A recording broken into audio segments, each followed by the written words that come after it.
ုန်းကြီးတွေကိုတောင်းပန်မှုကျွန်တော်ဝင်လေးမှာမဟုတ်ပါဘူးလက်ဥပဲချီပြီးတောင်းပန်ပါတယ်ခါကြတနတ်ထိုးပြီးမတောင်းပန်ပါဘူး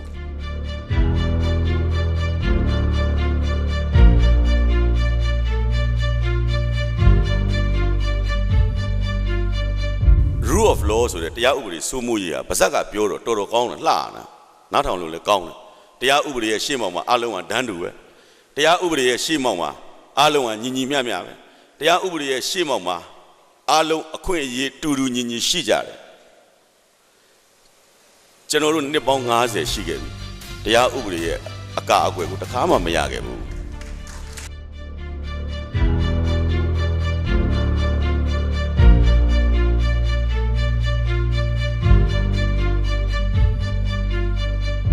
တောင်အာဖရိကမှာမန်ဒဲလာက truth and reconciliation ဆိုပြီးတော့အမှန်တရားနဲ့ပြန်လည်ရင်ကြားစီရေးဆိုတဲ့အစီအစဉ်ကိုလုပ်တဲ့အချိန်မှာ forgive and forget ဆိုတာကိုလုပ်တယ်ခွင့်လွတ်တယ်မေ့တယ်ပြီးပြီပေါ့ပြီးခဲ့တာတွေကပြီးပါပြီထားလိုက်တော့အားလုံးခွင့်လွတ်လိုက်ပြီအားလုံးမေ့ပြစ်လိုက်ပြီဒါမန်ဒဲလာပါဇာဂနာမဟုတ်ပါဘူးဇာဂနာကတော့ခွင့်လွတ်လို့ရတယ်မေ့လို့မရဘူးဒါတွေတကယ်လုပ်ခဲ့တာလေ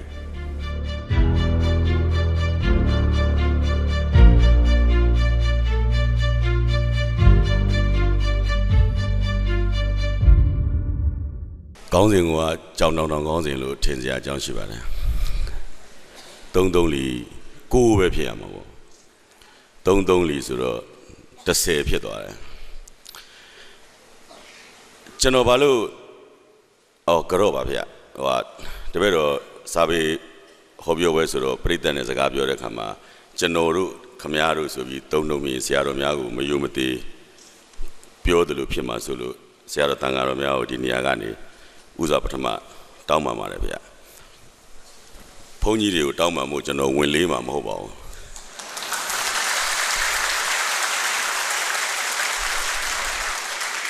တောင်းပန်မှုရေးလေအချိန်ဆွဲနေမှာမဟုတ်ပါဘူးလက်ဥပဲချီပြီးတောင်းပန်ပါတယ်ခါကြတနတ်ထိုးပြီးမတောင်းပန်ပါဘူးအဲ့တော့ဟို3-3လီ10လို့ကျွန်တော်ဘာလို့ပြောလိုက်မိတာလဲဆိုတော့တိုက်ဆိုင်ကျွန်တော်တို့ဒီကနေ့စာပေဟောပြောပွဲမှာကျွန်တော်တခါမှကျွန်တော်အကိုတွေနဲ့မဆုံရပါဘူး3ယောက်တိုက်ဆိုင်လာဆုံရပါတယ်အဲ့တော့3မျိုးတယ်ပေါ့ဗျာမနေ့ကည3မွေးထိုးကြပေါ့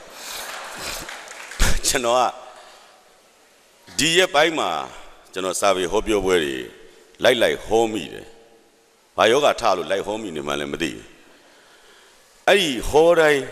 စာရေးဆရာကလည်း3ယောက်ကြီးပဲဖြစ်နေတယ်ဒီနေ့ကကျွန်တော်မူဆယ်မှာဆရာမကြီးဒေါ်ရွှေကူမင်းနဲ့ဒေါ်ဆန်းဆန်းနဲ့တာယာဝတီရဲ့ကျွန်တော်ရဲ့ဆိုတော့3ယောက်ခုလည်း3ယောက်ဒီလိုလာမဲ့မနေ့ကညတော့ကြာတော့လေဆရာမမတ်တီတာစမ်းကြောင်းရဲ့ဆရာကိုတာရဲ့ကျွန်တော်ရဲ့3ယောက်3နေကြီးပဲဒီထဲမှာပို့ပြီးထူးဆန်းတာကဟောပြောပွဲစီစဉ်တဲ့လူတွေကပဲတမင်ရည်စူးလုပ်နေသလားလို့တော့ထင်တယ်စာရေးဆရာဆိုပြီးဖိတ်လိုက်တဲ့3ယောက်မှာအနည်းဆုံး2ယောက်ကထောင်တွဲဖြစ်နေတယ်အခုဒီမှာပဲကြည့်ဆရာကိုကြီးပူလေးရောကျွန်တော်2ယောက်လုံးထောင်တွဲမနေ့ကဆိုမတ်တီတာစမ်းကြောင်းနဲ့ကျွန်တော်2ယောက်လုံးထောင်တွဲမူဆယ်မှာကျတော့ဆရာမရွှေကူမင်းနှင်းရဲ့ဆရာမဆန်းဆန်းနဲ့တာယာဝတီရဲ့ကျွန်တော်ရဲ့3ယောက်လုံးထောင်တွဲကျွန်တော်စဉ်းစားမိတော့အဲ့ဒါနဲ့3-3လီ10လို့ပေးလိုက်တာကျွန်တော်တို့တင်ချာမှာတစ်ခုရှိပါတယ်1နဲ့1ပေါင်းရင်3ညဖြစ်တယ်1နဲ့1ပေါင်းပြီး1ဖြစ်တယ်1နဲ့1ပေါင်းပြီး2ဖြစ်တယ်1နဲ့1ပေါင်းပြီး3ဖြစ်ဖို့တော်တော်ခက်တယ်အခုကျွန်တော်အဲ့လိုကြီးပြောလိုက်တော့ကြောင်တောင်ကြီးဖြစ်เสียပါ1နဲ့1ပေါင်းပြီး3ညဖြစ်တယ်ဆိုတော့ကျွန်တော်နဲ့ခမားနဲ့ပေါင်းပြီးဘာအလုပ်မှမဖြစ်ရင်3ညပဲကျွန်တော်နဲ့ခမားနဲ့ပေါင်းပြီးအလုပ်လုပ်ပြီးတော့ကျွန်တော်မှရှိသလောက်ပဲကျွန်တော်ထွက်လာရင်သူ့မှာရှိသလောက်ပဲထွက်လာရင်ဘာတိုးတက်မှုမှမရဘူးတစ်ကတစ်ကျွန်တော်တို့2ယောက်ပေါင်းပြီးအလုပ်လုပ်လိုက်တဲ့အခါမှာတယောက်နဲ့ပေါင်းလို့2ယောက်ဖြစ်တယ်ဆိုရင်ပုံမှန်ပေါ့2ယောက်ပေါင်းပြီးတော့3ဖြစ်သွားတယ်ဆိုရင် ပုံမှန်ထက်မြင့်တဲ့အနေအထားတစ်ခုကိုရောက်သွားတယ်ဆိုင်နာကြီးပေါ့ဗျာကျွန်တော်အဲ့လိုရည်စူးပါတယ်၃ယောက်ပေါင်းပြီးဒီကနေ့ညပြောတဲ့စကားဝိုင်းကနေဟောဒီမြင့်ညံမျိုးကပြိတ္တတွေအတွက်အကျိုးဖြစ်စေတဲ့အတွေးလေးတစ်ခုကြံခဲ့ရင်ကျင့်နဲ့လာပြီဆိုင်နာကြီး3 လီမကိုးကြတော့3 လီ10ကြရအောင်ဆိုကျွန်တော်3 လီ10လို့ကျွန်တော်ပြောလိုက်တာပါကျွန်တော်တို့တိုင်းပြည်မှာဒီနေ့ခေတ်အချိန်ခါမှာအရန်ရေးကြီးတဲ့3ချက်ခုကျွန်တော်ပြောခြင်းလို့ပါအဲ့ဒီ3ခုများတာပြည့်စုံရင်ကျွန်တော်တို့ဆိုင်နာကြီးလို့ခေါ်တဲ့အကျိုးဖြစ်ထွန်းတဲ့လူမှုအဖွဲ့အစည်းတစ်ခုစီကျွန်တော်တို့ဥတီပြီးတွားကြရတော့မယ်ခက်နေတာကျွန်တော်တို့စီမှာကအဲ့ဒီ3ခုပထမဦးဆုံး3ခုကိုကျွန်တော်ပြောခြင်းတယ်အဲ့ဒါတော့ဤ3လုံးပေါ့ဗျာပြောမယ်ဤ3လုံးဆိုတော့နည်းနည်းနန်တာပေါ့နော်အဲ့ဒီဤ3လုံးမဟုတ်ပါဘူးကျွန်တော်မလွဲတာလို့အင်္ဂလိပ်စကားလုံးကိုပြောရတာကျွန်တော်တတ်နိုင်ဆုံးအင်္ဂလိပ်စကားလုံးမပြောချင်ဘူးရှောင်မှမယ်ဒါပေမဲ့မလွဲတာလို့ပေးပြောပါဤ3လုံးဆိုတာပထမဦးဆုံးတစ်လုံးက emotion စိတ်ခံစားမှုရှိကြတယ်ဆရာညီပုလေးတို့စာရေးတယ်စိတ်ခံစားမှုမရဘဲနဲ့ဘာစာမှရေးလို့ရမှာမဟုတ်ဘူးစာဖတ်တဲ့လူကလည်းစိတ်ခံစားမှုရှိမှစာဖတ်ကြမယ်ချစ်ကြမယ်မုန်းကြမယ်အမြင်ကပ်ကြမယ်အဲ့ဒီစိတ်ခံစားမှုပေါ့ဆိုပါတော့ဗျာအမြင်ကပ်ကြမယ်ဆိုတော့တချို့ကပြောတယ်မင်းတို့ဗမာတွေဘာလို့ဆင်းရဲတာလဲကျွန်တော်တငယ်ချင်းတရားပြန်ဖြေတယ်အစိုးရကိုမကျေနပ်ဘူးကွာအဲ့ဒါဘာဆိုင်လို့တော့အဲ့အစိုးရကိုမကျေနပ်တော့ကြေရလည်းမပြောရဘူးအိမ်ထဲဝင်ပြီးတော့ကြိတ်ပြီးတော့ဆဲရင်ကနေဆင်းရဲသွားတယ်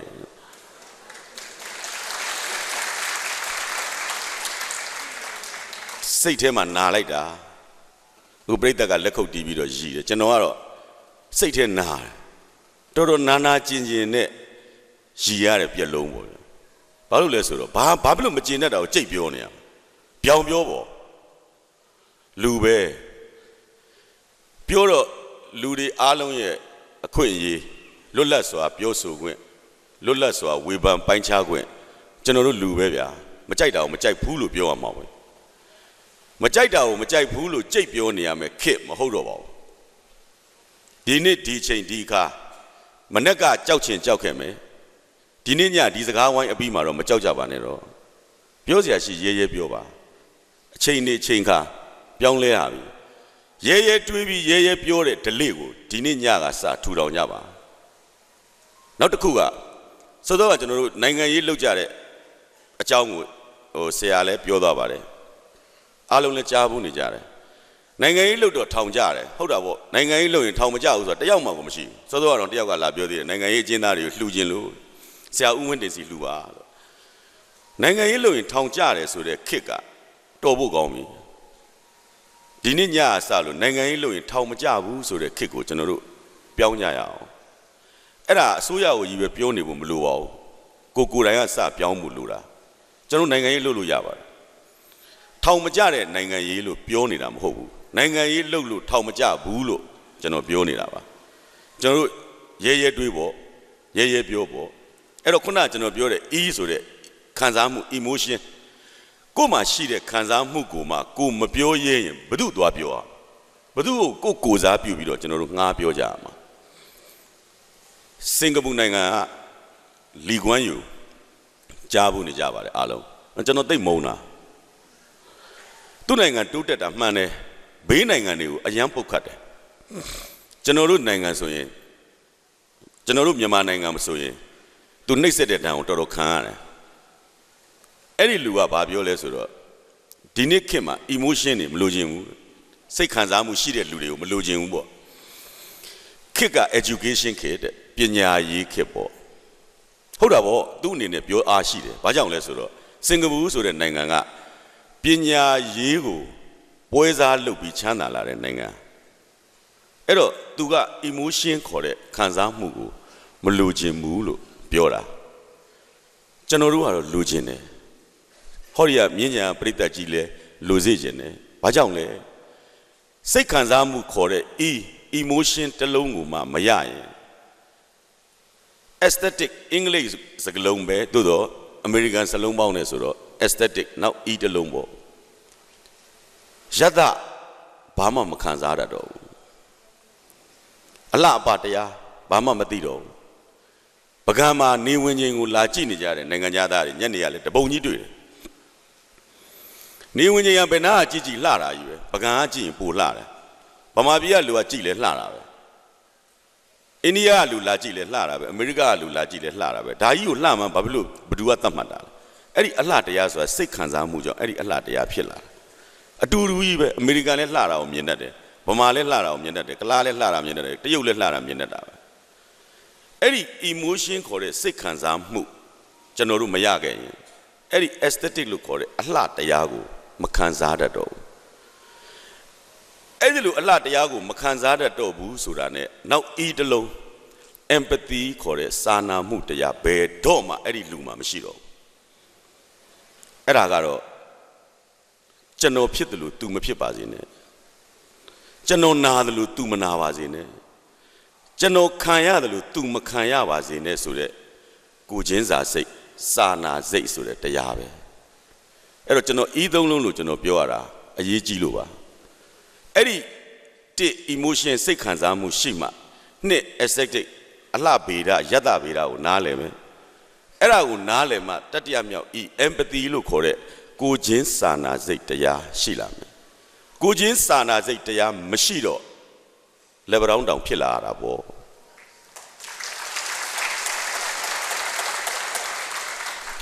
ဒီရွာကြီးတရွာလုံးမှာဒီရေတွေကိုတောက်လို့မရပါဘူးအဲ့ဒီရေတွေနဲ့စိုက်လိုက်လို့ဒီအပင်တွေမပွင့်တော့ပါဘူးမသီးတော့ပါဘူးလို့ဆိုရင်ဒီအလုပ်လုပ်တင်တယ်မလုပ်တင်ဘူးဆိုတာအုံနောက်ရှိပြီးထမင်းစားတယ်လူတိုင်းသိတယ်ကျွန်တော်မူဆယ်ကိုတနေ့ရောက်သွားတော့စိတ်ထဲခံစားဗမာပြည်ဘက်ကတောင်ကိုဖြိုပြီးတော့တရုတ်ပြည်ဘက်ကတွင်းတွေကိုသွားဖို့ပေးနေရတယ်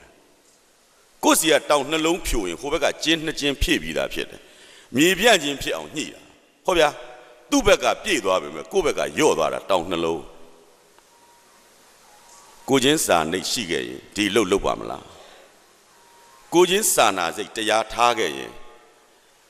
ဘာဘုံဖြစ်ဖြစ်ဗျာမိကိုဘုံဖြစ်ဖြစ်ဘာဘုံဖြစ်ဖြစ်အဲ့ဒီဘုံနဲ့ပြစ်ပါမလားငါများအဲ့ဒီလိုအပြစ်ခံလိုက်ရင်ငါဒီလိုခံစားရပါမလားဆိုတဲ့စိတ်ဘာကြောင့်မရှိတာ aesthetic လို့ခေါ်တဲ့ခုနအလှတရားကိုသူတို့နားမလဲလို့ပေါ့ emotion ဆိုတဲ့စိတ်ခံစားမှုအခြေခံကိုသူတို့မသိလို့ပေါ့အဲ့ဒါဘာလို့မသိတာလဲရှင်းရှင်းလေးပဲစာမဖတ်လို့ပေါ့စာမဖတ်တဲ့ကောင်တွေရှေ့ရောက်လာရင်တိုင်းပြည်မှာကြောက်စရာကောင်းတယ်အဲ့ဒါကိုသတိနည်းနည်းပြုပေးပါအဲ့တော့ကျွန်တော်ပြောချင်တဲ့ပထမဦးဆုံးဤသုံးလုံးကတော့အဲ့ဒါပဲအဲ့တော့ကျွန်တော်ကစကားတစ်ခွန်းပြောတဲ့ခါမှာလည်းပြဿနာရှိတယ်ဟိုကျွန်တော်မို့လို့မပြောလိုက်နဲ့ပြောလိုက်ရင်ပြဿနာပေါ်လာတယ်လို့အဲ့တော့ဟိုဘာကြောင့်လဲဆိုတော့ဒီလိုကဟိုစကားတစ်ခွန်းကိုပြောလိုက်ရင်အဲ့ပြောတဲ့စကားနဲ့အဓိပ္ပာယ်ကောက်တာနဲ့လည်းလွဲသွားနိုင်တယ်အဲ့လိုလွဲသွားတဲ့အခါကျရင်လည်းဒီလိုဟိုတယောက်နဲ့တယောက်နဲ့နားလည်မှုလွဲတတ်ပါတယ်ဆိုပါတော့ဟိုကျွန်တော်တို့ဟိုလွတ်တော်မှာပေါ့ဗျာလွတ်တော်မှာကိုယ်စားလှယ်တွေကလည်းအများကြီးထိုင်နေကြတယ်အဲ့အချိန်မှာလွတ်တော်ဥက္ကဋ္ဌကနေခွင့်ပြုတယ်ကဲမေးစရာရှိမေးဆွေးနွေးစရာရှိရင်ဆွေးနွေးလို့ရပါပြီလွတ်တော်ကိုယ်စားလှယ်တွေထားပြီးဆွေးနွေးကြပါဗျာအဲ့အချိန်မှာတောင်းကလွတ်တော်ကိုယ်စားလှယ်ကထားရတယ်လွတ်တော်ဥက္ကဋ္ဌကိုသူခွင့်တောင်းတာပေါ့ဥက္ကဋ္ဌကကျွန်တော်တစ်ခုလောက်ပြောပြရစီဆိုတော့ဥက္ကဋ္ဌကပြောတယ်ဟုတ်ခမည်းအလှည့်မရောက်သေးဘူးလေသူများတွေအလှည့်ခဏစောက်ဟုတ်ပါဘူးခင်ဗျာဥက္ကဋ္ဌကျွန်တော်အရေးကြီးလို့ပါပြောခွင့်ပြုပါဟောဒုက္ခပါပဲကဲပြောဘာပြောချင်တာပြောဒီလိုပါခင်ဗျာဟိုကျွန်တော်အခုအိမ်ကထွက်လာတာကျွန်တော်အိမ်ကမိကန်တစ်တာထဲမှာကျွန်တော်ပတ်စံနေကျွန်တော်ထည့်ခဲ့ပါတယ်အဲ့ဒါဘာဖြစ်လဲအဲ့ထည့်ခဲ့တဲ့မိကန်တစ်တာကိုကျွန်တော်တော့မခတ်မိခဲ့ဘူးခင်ဗျာအဲ့ဒါကျွန်တော်ဟိုတခိုးသွားမှဆိုလို့အိမ်ပြန်တော့ခတ်ခွင့်ပြုပါလွတ်တော်ဥက္ကဋ္ဌတခွန်းပဲပြန်ဖြေလိုက်တယ်ပြဿနာမရှိပါဘူးတဲ့ကိုယ်စားလှယ်တွေအကုန်လုံးဒီထဲမှာရှိတာပဲတဲ့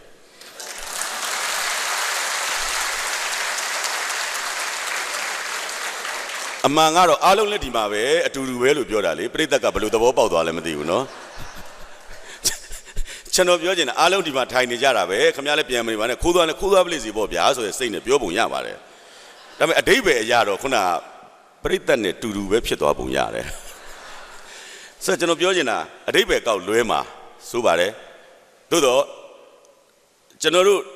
ခုန E3 လုံး formula ဆိုတဲ့ကျွန်တော် E3 လုံးကနေနောက်ထပ်3လုံးကျွန်တော်ထပ်တိုးလိုက်ချင်တာသိရေးကြည့်ပါတယ်ကျွန်တော်ဒီ data ကိုလာကြတဲ့ကကိုတော်တော်ကိုအရေးကြီးတယ်လို့ထင်တဲ့စကားလုံး3လုံးကိုကျွန်တော်အခုပြောချင်တာအဲ့ဒါတော့ R3 လုံးပဲအဲ့ဒါကပထမ R က rights ပဲကျွန်တော်တို့ကခင်ဗျားတို့ဒန်းတူညီမြအခွင့်အရေးရကြရမယ်ဒန်းတူညီမြအခွင့်အရေးရှိကြတယ်ခင်ဗျားရဲ့မဲလဲတစ်ကြက်တိုင်ကျွန်တော်မဲလဲတစ်ကြက်ပဲဥသိမ့်စိန်မဲလဲတစ်ကြက်ပဲအကုန်လုံးတစ်ကြက်တည်းကြီးပဲအဲ့ဒါအခွင့်အရေးပဲအဲ့ဒီပထမအခွင့်အရေးဆိုတာပြီးရင်ဒုတိယကြတော့နောက် R တလုံးဟာ responsibility တာဝန်ယူပြီးတာဝန်သိရမှာဘာတာဝန်မှမယူခြင်းပဲနဲ့ဘာအခွင့်အရေးမှလည်းလာမတောင်းနဲ့ဘယ်တော့မှမရပါဘူးအဲ့ဒီစကားကိုကျွန်တော်ဒီနေရာမှာမှတ်ရပြောပြရစီအခုချိန်မှာအခွင့်အရေးလိုချင်လို့အလုပ်သမားအခွင့်အရေးလယ်သမားအခွင့်အရေးပါတီထဲမှာအခွင့်အရေးစသဖြင့်ပေါ့ဘာတာဝန်မှလည်းမယူဘာတာဝန်မှလည်းမသိပဲနဲ့ဘာလို့အခွင့်အရေးတွေလိုချင်ကြတာဒီအခွင့်အရေးနဲ့ထိုက်တန်တဲ့လျော်ညီတဲ့တာဝန်တစ်ခုကိုသိပြီးကိုယူဖို့လိုပါတယ်မိသားစုထဲမှာ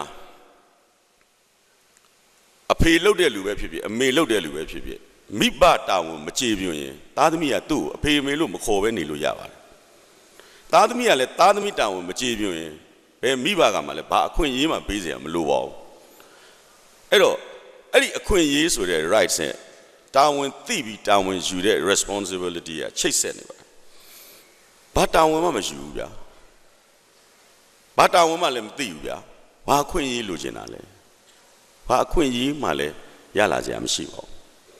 အဲ့ဒီလိုနှစ်ခုဓာတ်နူညီမြချိတ်ထားတဲ့အခါကျမှနောက်တစ်ဆင့်ကိုခုန်တက်လိုက်ရင်ဒီနေ့ကဘာပေါ်မှာရောမြန်မာပြည်မှာပါအင်မတန်ခက်စားနေတဲ့ rule of law ပေါ့တရားဥပဒေစိုးမိုးရေးဆိုတာရောက်လာပါတယ်အာသုံးလုံးပဲအခုအန်တီဒေါန်ဆန်းစုကြည်ကတရားဥပဒေစိုးမိုးရေးအဖွဲ့လွှတ်တော်မှာဖွဲ့ထားတယ်အဲ့ဒီ rule of law ဆိုတဲ့တရားဥပဒေစိုးမိုးရေးဟာဗဇက်ကပြောတော့တော်တော်ကောင်းတယ်လှတာနားထောင်လို့လည်းကောင်းတယ်တရားဥပဒေရဲ့ရှေ့မှောက်မှာအလုံးကဒန်းတူပဲတရားဥပဒေရဲ့ရှေ့မှောက်မှာအလုံးကညီညီမျှမျှပဲတရားဥပဒေရဲ့ရှေ့မှောက်မှာအလုံးအခွင့်အရေးတူတူညီညီရှိကြတယ်ကျွန်တော်တို့နှစ်ပေါင်း90ရှိခဲ့ပြီ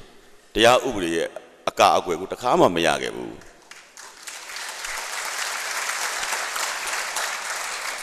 ဆိုပါတော့ဒီနှစ်ခုချိန်နေလို့ပါကျွန်တော်ပြီးခဲ့တဲ့အနည်းဆုံးနေရာကိုပဲပြောပါအောင်မယ်အဝေးကြီးတွေရှောက်ပြောနေကြလို့2008ခုနှစ်ကကျွန်တော်နာဂစ်ဖြစ်တော့သွားကူတယ်သွားကူတော့ကျွန်တော်ဖမ်းလိုက်ပေါ့အတူတူပြောရင်ဖမ်းလိုက်တော့ထောင်ထဲရောက်သွားတာပေါ့လေဒါလည်းရှင်းတာပဲစတိုက်ကအဲ့ဒီကနေတရားရုံးကိုပို့လိုက်တာပေါ့ဗျာတရားရုံးရောက်သွားတဲ့ခါကျတော့လေတရားရုံးရောက်သွားတာပေါ့ရောက်သွားတော့ရှင်းနေငားဖို့အတွက်လေကျွန်တော်တို့ကရှင်းနေငားလို့မရအောင်အဲ့တော့တရားသူကြီးနဲ့ကျွန်တော်တို့နဲ့ပဲအပြန်ပြန်အလှန်လှန်နေမေးကြရတာပေါ့အဲ့တော့ကျွန်တော်ဖမ်းတဲ့ခါကျတော့ပြဿနာကနာဂစ်ကြောင့်ဖမ်းလို့မရဘူးဘာကြောင့်နာဂစ်ဆိုကျွန်တော်ကူညီနေတာလေနာဂစ်ဒုက္ခတွေဒုက္ခရောက်တာကိုကျွန်တော်တို့ကကူညီနေတာကိုဖမ်းတယ်ဆိုတာလဲကြားမကောင်းဘူးပေါ့အဲ့တော့အကြောင်းတစ်ခုခုတော့ရှားလိမ့်မယ်သူတို့ရှားကြတယ်တော်ကောင်းပါလေရှားတဲ့အကြောင်းကလည်းကျွန်တော်အဲ့ဒီအောင်တပြေဆိုတဲ့ဒီရဲထောက်လန်းရေးတပ်ထဲမှာချုပ်ထားတယ်အဲ့လိုချုပ်ထားတဲ့အချိန်မှာအရာရှိပေါ့အပွင့်ကြီးတဲ့ကောင်ကသူ့တပည့်တွေကိုမှားတယ်ဟဲ့မင်းတို့ဇာကနာရင်ပြန်သွားသူ့အိမ်မှာကွန်ပျူတာရှိတယ်အဲ့ကွန်ပျူတာသိမ်းလာခဲ့ဟာအရာရှိအငယ်တွေကချက်ချင်းပြေးကျွန်တော်အိမ်သွားပြီးတော့ကွန်ပျူတာတည်ချလာတော်ရှာပါတယ်ကျွန်တော်ကွန်ပျူတာရဲ့မော်နီတာတစ်ခုပဲတည်လာတယ်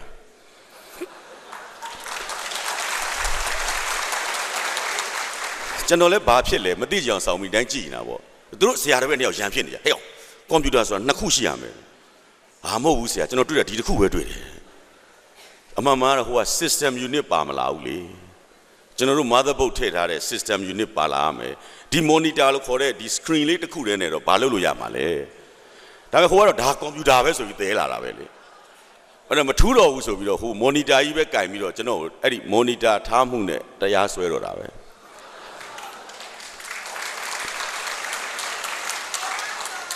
ကျွန်တော်လည်းတော်တော်ကုသကံထူးတယ်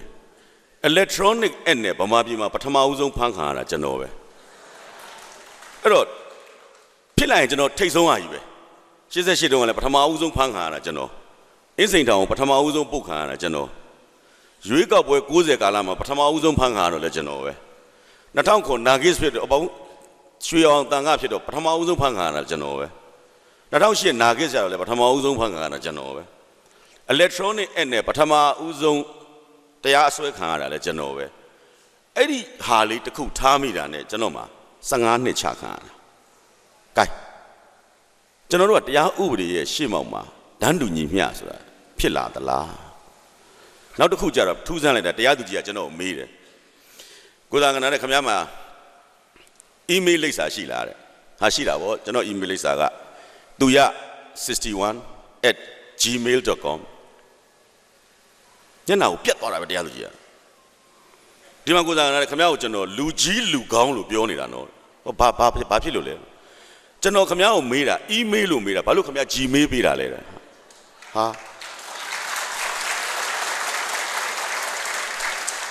ကျွန်တော်ပြောစရာလည်းတစ်ခုပဲရှိပါတော့တယ် F mail မပေါ်သေးလို့ပါလို့ဒုက္ခရောက်လိုက်တာအဲ့ဒီလိုတရားသူကြီးကကျွန်တော်ကို email လိပ်စာရှိလို့ဆိုပြီး15နှစ်ထပ်ချလိုက်တယ်ကျွန်တော်အဲ့ဒီ3ခုပေါင်းပြီး45နှစ်ကြာလာအဲ့တော့ဒါမဲ့မစိုးဘူးဗျအဲ့တရားသူကြီးကလည်းရိုးသားရှာတယ်အမိတ်လဲချကန်နေကြတော့ကျွန်တော်လာပြောတယ်ပြောမဲ့သာပြောတာဗျာတဲ့ကျွန်တော်ကကွန်ပျူတာတော့ဖွင့်တတ်တာမဟုတ်ဘူးတဲ့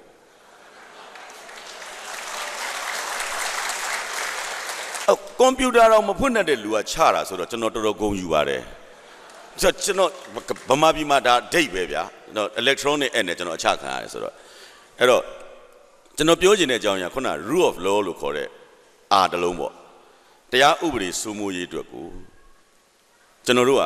responsibility ဒီတာဝန်ယူမှုရှိရမယ်အဲ့ဒီတရားသူကြီးခင်ဗျာမတနာပါတယ်ကျွန်တော်သူ့ကိုတနာနေတာကိုယ်45နှစ်ချလို့မတနာဘူးသူ့ကိုပြန်တနာနေတာဘာဖြစ်လို့လဲလို့ဆိုတော့သူကကျွန်တော်ကိုပြောတယ်မနေ့9နာရီမှာအမိန့်ချဖို့တရားရုံးရှိကိုကျွန်တော်ရောက်အဲ့ဒီအချိန်မှာသူကကျွန်တော်ကိုပြောရှာခဏစောင့်ပါအောင်ကိုစားကနာတဲ့ဘာဖြစ်လို့လဲအမိန့်မလာသေးလို့ပါတဲ့ဟမ်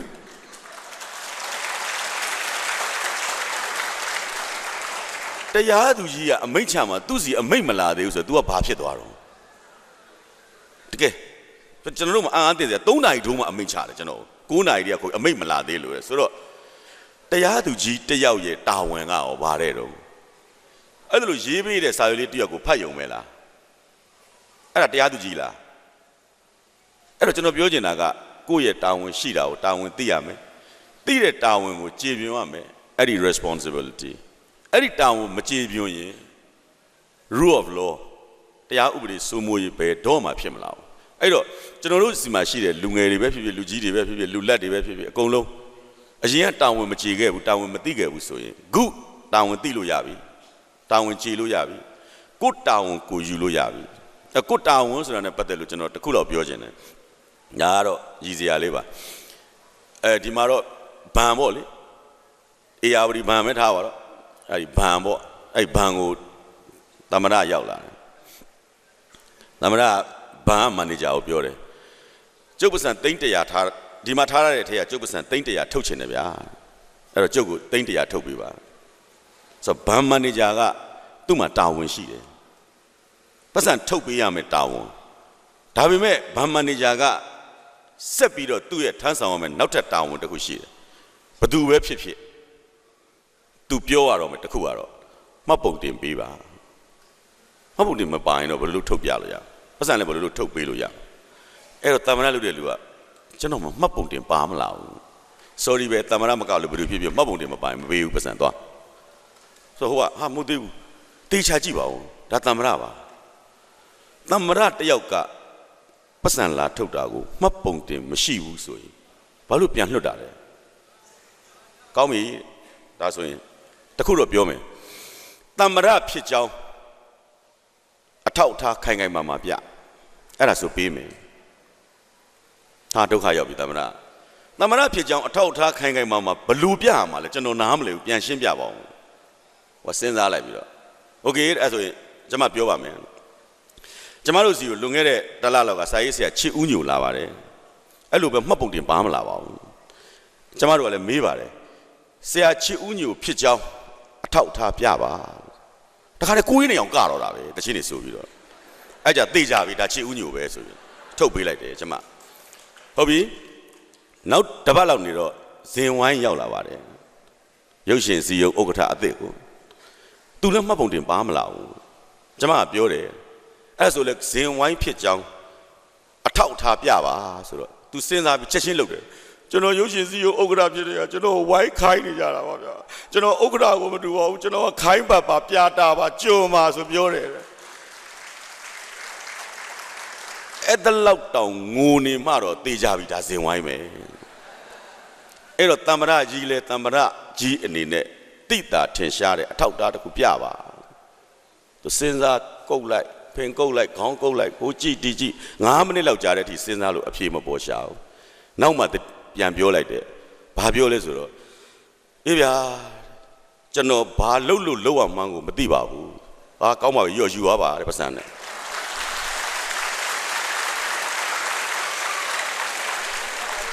ဘာလို့ရမှမသိမှတမ္ပရမှန်တေချာသွားတာပေါ့ဗျာ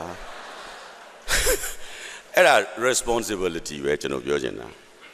တာဝန်ယူမှုနဲ့တာဝန်သိမှုပါကျွန်တော်ရည်စရာပြောတယ်ဆိုတာဒီအကြောင်းလေးမှတ်မိသွားစေခြင်းလို့အားလုံးမှာအခွင့်အရေးရှိပါတယ်ဒန်းတူညီများအခွင့်အရေးအဲ့ဒီဒန်းတူညီများအခွင့်အရေးဆိုတာမှလည်းဘယ်သူပဲဖြစ်ဖြစ်ပေါ့ကျွန်တော်ပြောချင်တာကကျွန်တော်တို့ဒီနေရာမှာအခွင့်အရေးက3မျိုးပဲရှိ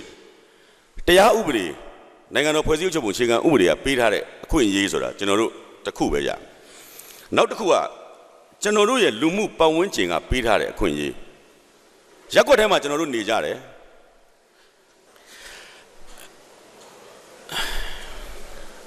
အဲ့တော့ကျွန်တော်စောစောကစကားလေးကျွန်တော်ပြန်ဆက်ပြစေကျွန်တော်တို့မှာ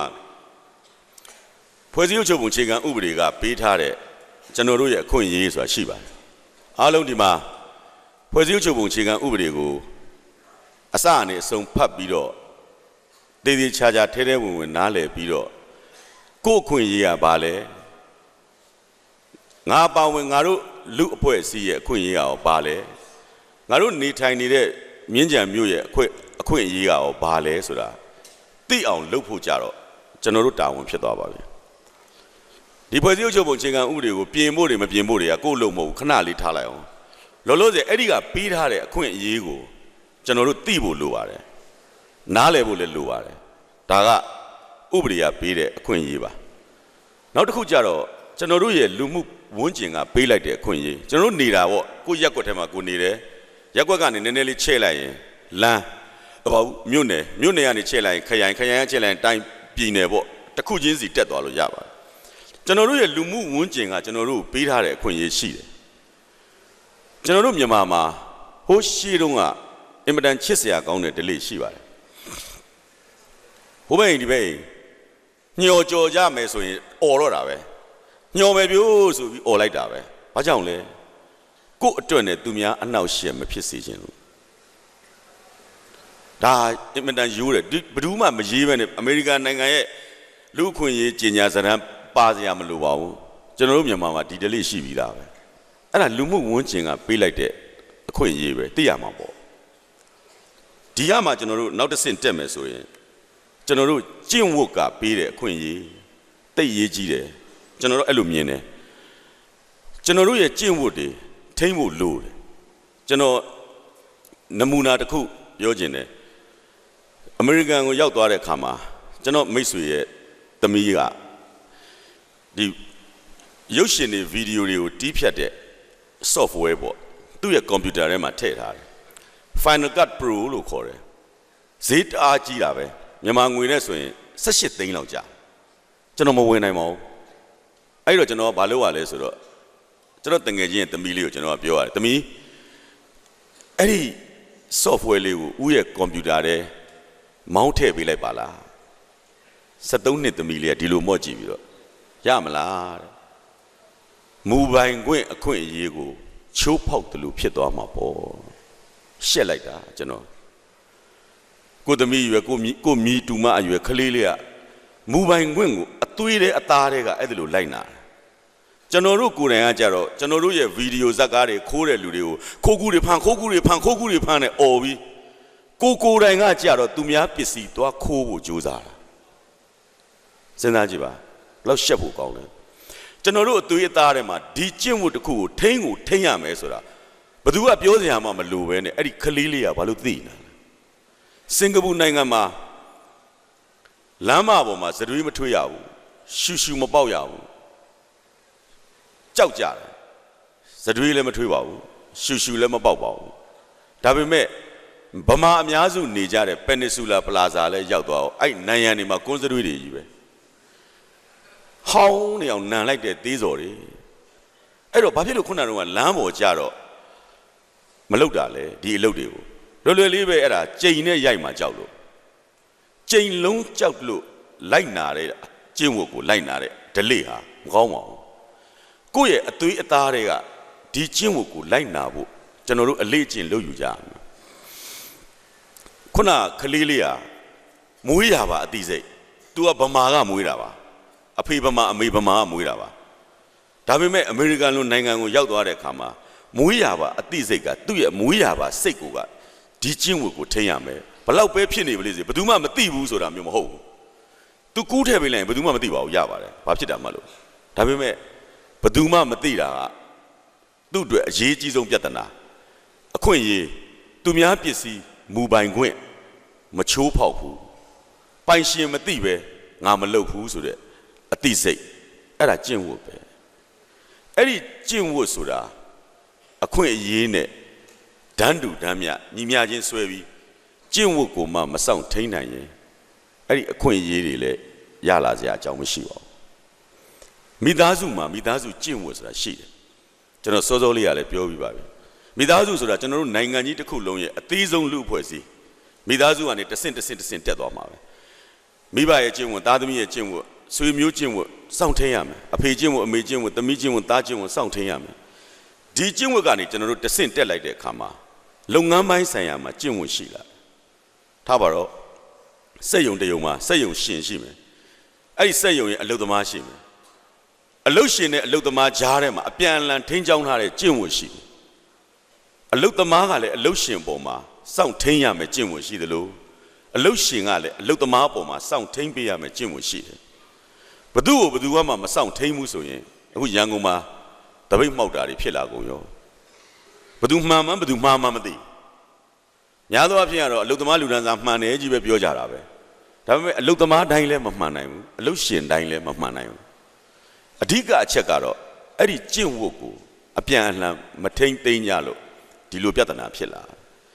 ဒီကနေနောက်တစ်ဆင့်ကျွန်တော်တို့တက်လိုက်မယ်ဆိုရင်ကျွန်တော်တို့အားလုံးဒီမှာရှိတဲ့ဗုဒ္ဓဘာသာမြန်မာလူမျိုးတွေအားလုံးဘုန်းကြီးကျောင်းတော်ရောက်ဖူးလိမ့်မယ်အစ္စလာမ်ဘာသာဝင်တွေလည်းဗလီရောက်ဖူးတယ်ခရစ်ယာန်ဘာသာဝင်တွေလည်းချာ့ချ်ရောက်ဖူးမယ်အဲ့တော့ဘုန်းကြီးကျောင်းကိုရောက်ဖူးရင်ဆရာတော်တန်ဃာတော်များကတတ်မှတ်ပေးထားတဲ့ကျင့်ဝတ်ကိုတော့လိုက်နာလိမ့်မယ်ဖဏတ်ချွတ်ဆိုချွတ်ရမှာပဲဘုန်းကြီးတွေ့ရင်လက်ဥချီရမယ်ဆိုချီရမှာပဲလိုက်ဆိုလဲဆိုရမှာပဲလူကြီးရှိခါကုံမီခါညှစ်ပြီးသွားရမယ်ဆိုရင်သွားရမှာပဲဒါကျင့်ဝတ်ပဲအဲ့ဒါလိုမှမလိုက်နာနိုင်ဘူးဆိုရင်လားကိုမလာနဲ့ဘုန်းကြီးကျောင်းကိုသွားရှင်းတယ်လေဒါဟာကိုရောက်သွားတဲ့နေရာဌာနရဲ့ကျင့်ဝတ်ကိုလိုက်နာရမယ်ဗလီထဲသွားရင်လည်းဗလီကျင့်ဝတ်လိုက်နာရမှာပဲချရှဲသွားရင်လည်းချရှဲကျင့်ဝတ်ကိုလိုက်နာရမှာပဲဒါဟာကိုရောက်သွားတဲ့နေရာဌာနအခုဒီခမ်းမကြီးတွေကိုရောက်လာတဲ့လူတွေလည်းဒီခမ်းမကြီးရဲ့စီးမင်းကိုတော့လိုက်နာရမှာပဲကိုနာကိုစတွေးထွေးလို့မရဘူးအမိုက်ပစ်ချင်တိုင်းပစ်လို့မရဘူးဒါကိုရောက်လာတဲ့နေရာဌာနပဲကိုရောက်တဲ့နေရာစာပေဟောပြောပွဲကျွန်တော်တို့မြန်မာတွေမှာအင်မတန်ဒါကျွန်တော်အမှတ်တရပါအပြစ်တင်တာမဟုတ်ပါဘူးအင်မတန်ကြောက်စရာကောင်းတဲ့ပြဿနာရှိတယ်စီဝေးပွဲတွေကျွန်တော်ခဏတက်ဘူးတဲ့ခမ်းမတိုင်းမှာရေးထားတယ်လက်ကင်ဖုံးများပိတ်ထားပါမပြောဖို့ကိုမလိုအများနဲ့ဆိုင်တဲ့နေရာမှာရောက်လာရင်လက်ကင်ဖုံးပိတ်ထားစရာမလိုထားရထားပြခဲ့ယူကိုမလာနဲ့ပြောဖို့ကိုမလိုတာတယ်လီဖုန်းဆိုတာအားလုံးလည်းသိကြပါတယ်တယ်လီဖုန်းဆိုတာနှစ်ယောက်တည်းကြားစေခြင်းလို့တယ်လီဖုန်းထွင်ထားတာလေ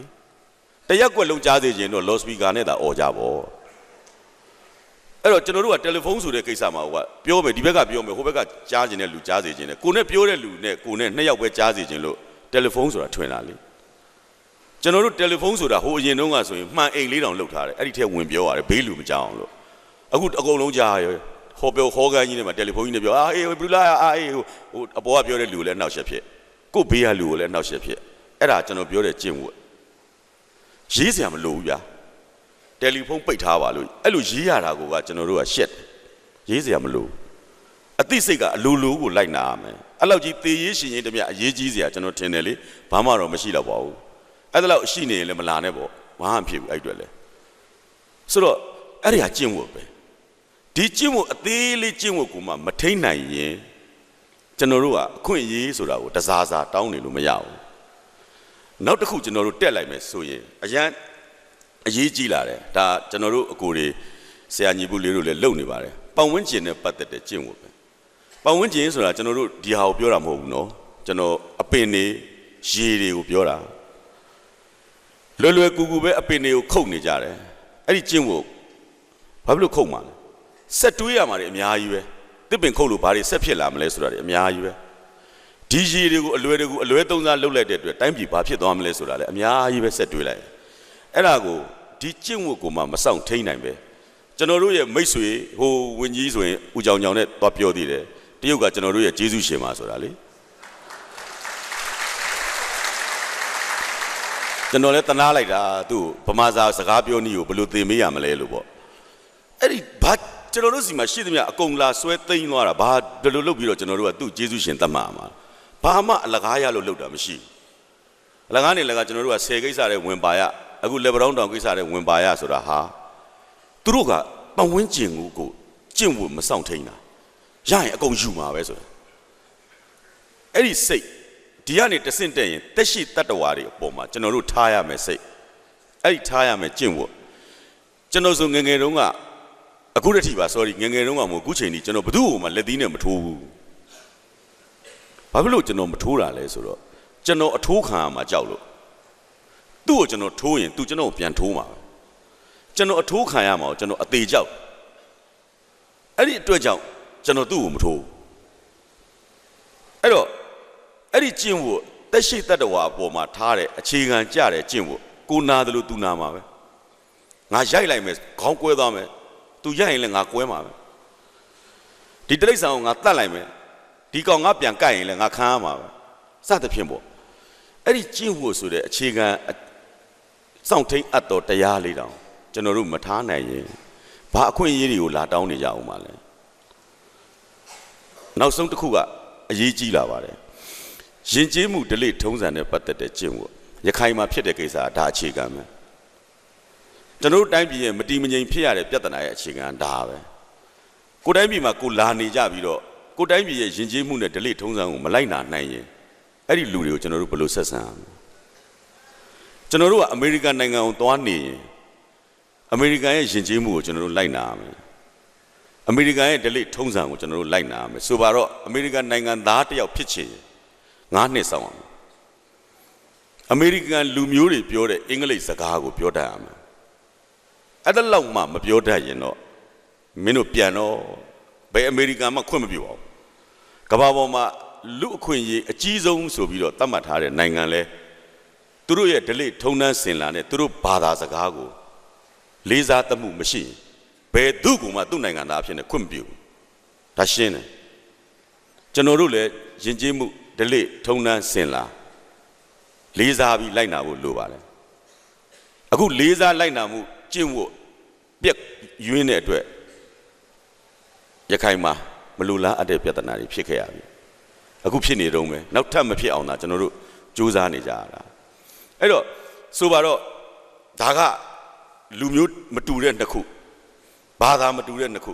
ကျွန်တော်တို့ဘာသာတူတူပဲလူမျိုးတူတူပဲတမြေတဲ့နေတရေတဲ့တောက်တဲ့တိုင်းရင်းသားတွေနဲ့ကျွန်တော်တို့ကြတော့ကဲဒီဒေသမှာရှိတဲ့ပုဂ္ဂိုလ်များဉာဏ်ပညာမြင့်ပါတယ်ရိုးရိုးလေးပဲစဉ်းစားပါမြန်မာနိုင်ငံတနိုင်ငံလုံးမှာအကျယ်ကြီးလုပ်ခဲ့တဲ့အကြီးလုပ်ခဲ့တဲ့စုကရေးတီးပြိုင်ပွဲမှာရှမ်းအကပြိုင်ပွဲကိုဘယ်နှစ်ကများကျင်းပတာကြားဘူးလဲရှမ်းအကလေရှမ်းအကလေ ရှမ်းအကဆိုကြရီပြိုင်ပွဲမှာပြိုင်ပွဲလုပ်တာကြားဘူးပါလားကချင်အကရောကြားဘူးလားကရင်အကကိုပြိုင်ပွဲလုပ်တာရောကြားဘူးလားဘယ်ကချင်မှလည်းထူးမခြားနာမိရေစုံသားရောင်းတော့ထွေပြလို့ဆိုတာကျွန်တော်မကြားဘူးဘယ်ကရင်မှလည်းဆိုတာကျွန်တော်တို့မကြားဘူးတိုင်းရင်းသားတွေရဲ့ယဉ်ကျေးမှုတိုင်းရင်းသားတွေရဲ့ဓလေ့တိုင်းရင်းသားတွေရဲ့ထုံးစံသူတို့ရဲ့ရိုးရာကျွန်တော်တို့ဘာလို့မလိုက်နာနိုင်တာဘာလို့နေရာမပေးနိုင်တာလဲစဉ်းစားပါကျွန်တော်တို့တိုင်းပြည်မှာမတီမငြိမ်မှုတွေဖြစ်ခဲ့ရတာအဲ့ဒီတိုင်းရင်းသားတွေရဲ့ဓလေ့ထုံးတမ်းစင်လာတိုင်းရင်းသားတွေရဲ့ယဉ်ကျေးမှုဘာသာစကားကျွန်တော်တို့လေးစားမှုအားနည်းခဲ့တယ်ပြက်ကွက်ခဲ့တယ်ဒီအတွက်ကြောင့်ကချင်ပြည်နယ်မှာခုချိန်ထိစစ်ရိတ်စစ်ငွေတန်းနေတော့မယ်ကျွန်တော်တို့ခုလိုအချိန်မှာဟောလို့ခမ်းမာကြီးထဲမှာဟောတယ်လို့ကလထိုင်ကြီးတွေမှာငြိမ်ပြီးဟောတယ်လို့ကျွန်တော်တို့ကလည်းပြောချင်တာပြောပြီးပရိသတ်တွေကလည်းငြိမ်နားထောင်နေကြတဲ့အချိန်မှာအမိုးအကာမရှိတဲ့နေရာအောက်မှာသူတို့ကချင်လေးတနာပါတယ်အမိုးအကာလည်းမရှိဘူးအောက်ကအခင်းလည်းမရှိဘူးနင်းနေရရှာတယ်ကျောင်းဖွင့်ချိန်2ချိန်ကျော်သွားပြီကလေးတွေကျောင်းမတက်နိုင်ကြဘူးကချင်လည်းကျွန်တော်တို့တိုင်းရင်းသားပါပဲကရင်လည်းကျွန်တော်တို့တိုင်းရင်းသားပါပဲကျွန်တော်တို့အချင်းချင်းဘာလို့သူ့ရဲ့ဓလေ့သူ့ရဲ့ရိုးရာသူ့ရဲ့ဘာသာစကားကျွန်တော်တို့လေးစားတမှုမပြုတ်နိုင်ရတာလဲဘာလို့နေရာမပေးခြင်းရတာလဲနေရာတိုင်းမှာဗမာကြီးပဲထိတ်ဆုံးကနေနေရာယူကြမှာလားပြန်စဉ်းစားပါဦးကာကွယ်ရေးဦးစီးချုပ်ဘယ်ကချင်ဖြစ်ဘူးလဲဘယ်ကရင်ကများဗိုလ်ချုပ်ကြီးကရင်ဘယ်နှယောက်တွေ့ဘူးလဲဘယ်ရှမ်းရောဘယ်ကယားရောဘယ်ရခိုင်ရောဘယ်မွန်ရောဗမာကြီးပဲမလုပ်ကြပါနဲ့ဒီနေရာမှာကျွန်တော်ပြောတာပရိသတ်ကိုလည်းပြောရင်အားလုံးကိုလည်းကျွန်တော်ပြောတာဒီကျင့်ဝတ်ကလေးပါတိုင်းရင်းသားချင်းချင်းကျွန်တော်တို့စောင့်ထိန်ပေးရမယ်ထိန်သိမ့်ပေးရမယ်တာဝန်ကျင့်ဝတ်ဒါလေးကိုမှမစောင့်ထိန်ပေးနိုင်ရင်ကျွန်တော်တို့ရဲ့အခွင့်အရေးဆိုတာဟာဘလို့မှမကောင်းတော့ဘူးအဲ့ဒီအခွင့်အရေးဆိုတာမကောင်းရင် responsibility ခုနတာဝန်ယူမှုဆိုတာလည်းမရှိတော့ဘူးငါမှဘာအခွင့်အရေးမှမရတော့ကွာငါဘာမှထိန်ပေးနေစရာမလိုပါဘူးဆိုတဲ့စိတ်ဖြစ်သွားပြီဘယ်လိုလုပ်ကြမလဲအဲ့ဒီကမှတစ်ဆင့် rule of law လို့ခေါ်တဲ့နောက်အားတစ်လုံးတရားဥပဒေစိုးမိုးရေးဘလို့မှဖြစ်မလာနိုင်တော့ဘူးဘယ်သူမှမလိုက်နာနိုင်တော့ဘူးချကြံချကွာမင်းတော့ချမင်းတော့ငါအတိမမပြူငါလည်းစော်တယ်အေးချကွာသေအေးတာပဲဆိုတာမျိုးဖြစ်ကုန်တာအဲ့တော့ဒီအချက်တွေကိုကျွန်တော်တို့ထိန်းလာမယ်ဆိုရင်စောစောကကျွန်တော်ပြောတဲ့ E 3လုံးအခုတခါ R 3လုံးအဲ့ဒီကနေမှကျွန်တော်တို့ထိန်းပြီးရှေ့တက်သွားကြမယ်ဆိုမှဒီ3လုံးလို့ခေါ်တဲ့ democracy ရဲ့ development ဆိုတာတိုးတက်တတိယအဲ့ဒါအသိအရေးကြီးပါတယ် diversity ကျွန်တော်တို့သဘောမတူဘူးဗျာကွဲပြားမယ်ဗျာရန်သူမဟုတ်ဘူးအတူတူနေလို့ရမတူဘူးငါနဲ့မတူငါရန်သူမရှိဘူးအဲ့ဒီမညီညွတ်တဲ့အပေါ့အဲ့ဒီမတူညီတဲ့ကွဲပြားနေတဲ့အရာတဲမှာညီညွတ်မှုကိုတည်ဆောက်ရမယ်အရင်အရေးကြီးပါတယ်ကျွန်တော်အဲ့3ခုလေးပြန်ပြောပြရစေတစ်က democracy ဒီနေ့လူတိုင်းပြောတဲ့ democracy အားပြောတာပဲဘာမှလည်းမသိဘူးပြီးရင် development တိုးတက်တာကိုတူးချင်းစီတိုးတက်ဖို့လိုတယ်မိသားစုတိုးတက်ဖို့လိုတယ်ကို